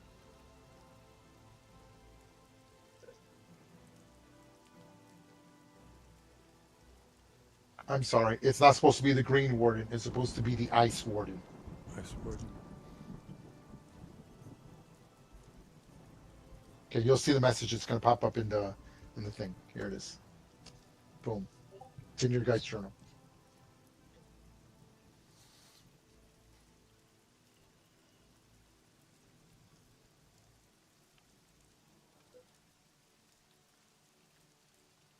Oh, sorry. Hold on. I got to edit this. Oh, mistake. Hold on. Is the captain in below deck with us? Yeah, the fishing captain is. Okay. I guess I just basically ask him how long will it get there, and can we get a Ray? Can we get a long rest before we get? Okay, so he says the ship is too damaged. He goes, I'm just, we're just fishermen. We're not, we're not Northlanders. We're not a raiding or an attack vessel. We're taking too much water, and we're going to port at Warlesbury. I will not be diverting the ship anywhere except back to the port. Okay, but we're going back to Warlesby. Correct. Okay. And how long of a drive is that? So or ship that's sailing? well, it's about a 2 hours. It's about a 2 hour sail from where you're at. So enough for at least So a short rest. yes. When we start the next session, we are going to start with a long rest in Warlesbury. Okay. And a little bit of downtime in between, which we will cover in the next session. Okay. All right. I relay it to the rest of the crew and lick my wounds. Okay, hold on. I'm putting an adjustment on here because I messed something up. So we can put Lyle to hard labor in Worldsbury, is what you're telling me. Hard labor. He shall feel the shame for the rest of his life. The shame of Tobin. As long as he digs like 2 or 3 latrines, then, or cleans them out, either way, then No, he can think I'll become be the okay. captain boy of the vessel. Make him work on the boat for the rest of his days. Okay, there it is. That's the correct one. Now, in case you want to He know, doesn't have a cool middle name like remnants- the rest of the sailors do, so he Yeah. doesn't get to spend the rest of his life on a boat, now does he? just so you know, the Right. remnants is the Wednesday group.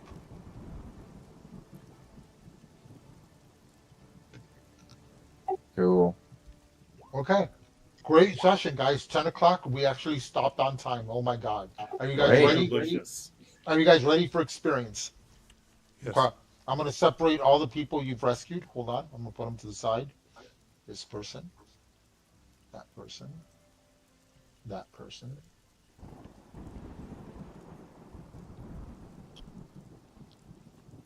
Good job, Gadabouts.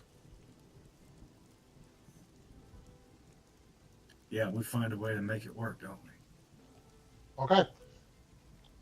Each of the sailors that you saved that survived were worth 50 experience points. You rescued 3 of them.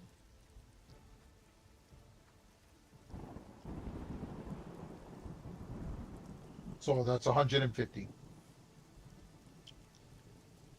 Each of the Somebody commoners. Oh, someone doing that? I got it. Okay. Each of the commoners were Yeah, worth. Each of the commoners were worth 25.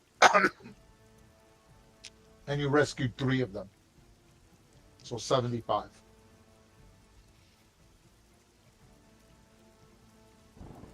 Okay. You get half of that for getting their valuables. 2 of them, one ship was able to get their valuables on. So you get an additional 50 experience points for their valuables being on the ship. All right, let me go back to the other map. So I gotta see. the ogre is considered defeated, even though you didn't kill him. It is you escaped. That was sort of the point, right? So it's considered you defeated my encounter. So I'm giving you the full experience for the ogre Howdah. Good job, guys. He was worth 450 experience points. In case you're wondering, he had 69 hit points. Giggity. 450, 450. Okay. Okay. You defeated the Hobgoblin Hexer. He was worth 700 experience. Delicious. You also defeated the Warg, which is worth 100 experience points. 100. Nom nom. Okay. You defeated I'm going to give you, not for the Goblin Warriors or the Goblin Boss, but I'm going to give you all the Goblins. So there were 4 of them. Each of the Goblins were worth 25. And there were 4 of them, so 100 more. And you successfully escaped, which that in itself was a challenge rating 1. What's challenge rating 1? Stand by. I have no clue. I think it's 100, but I could be wrong. Stand by. I'm going to check it right now. Challenge rating 1 is worth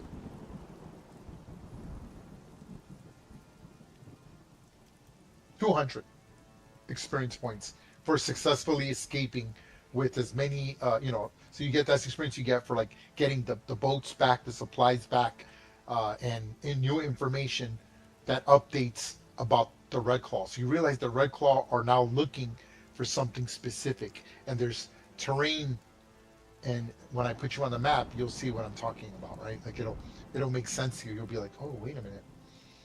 Stand by. There we go.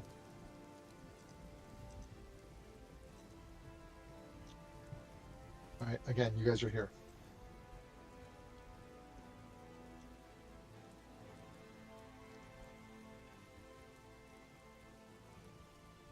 I got 8. Yeah, so you guys are on the Princess Sound right now because you were close to Ulfstad. So you're just west of the Crawling Grove. So here, let me put a little dot for you so you guys know exactly where you're at. I'll put you in red because red will stick out.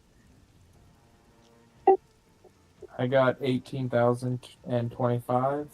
You mean 1,825? 1,800. Yeah. I'll take 18,000. I would love I'll take 18,000. 1,000.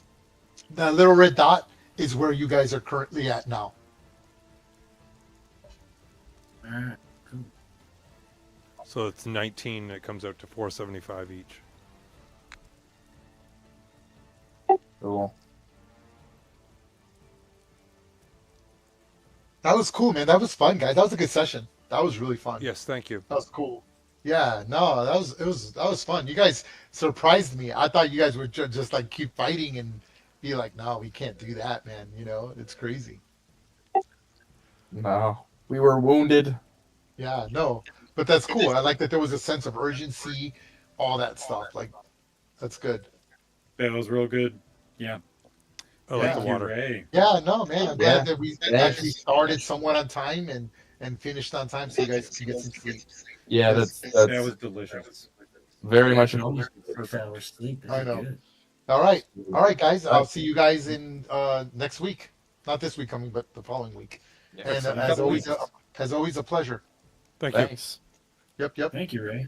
Take right. care. Good times. Good night. Good night. Thanks, guys. Good night, Love everybody. y'all. Good night.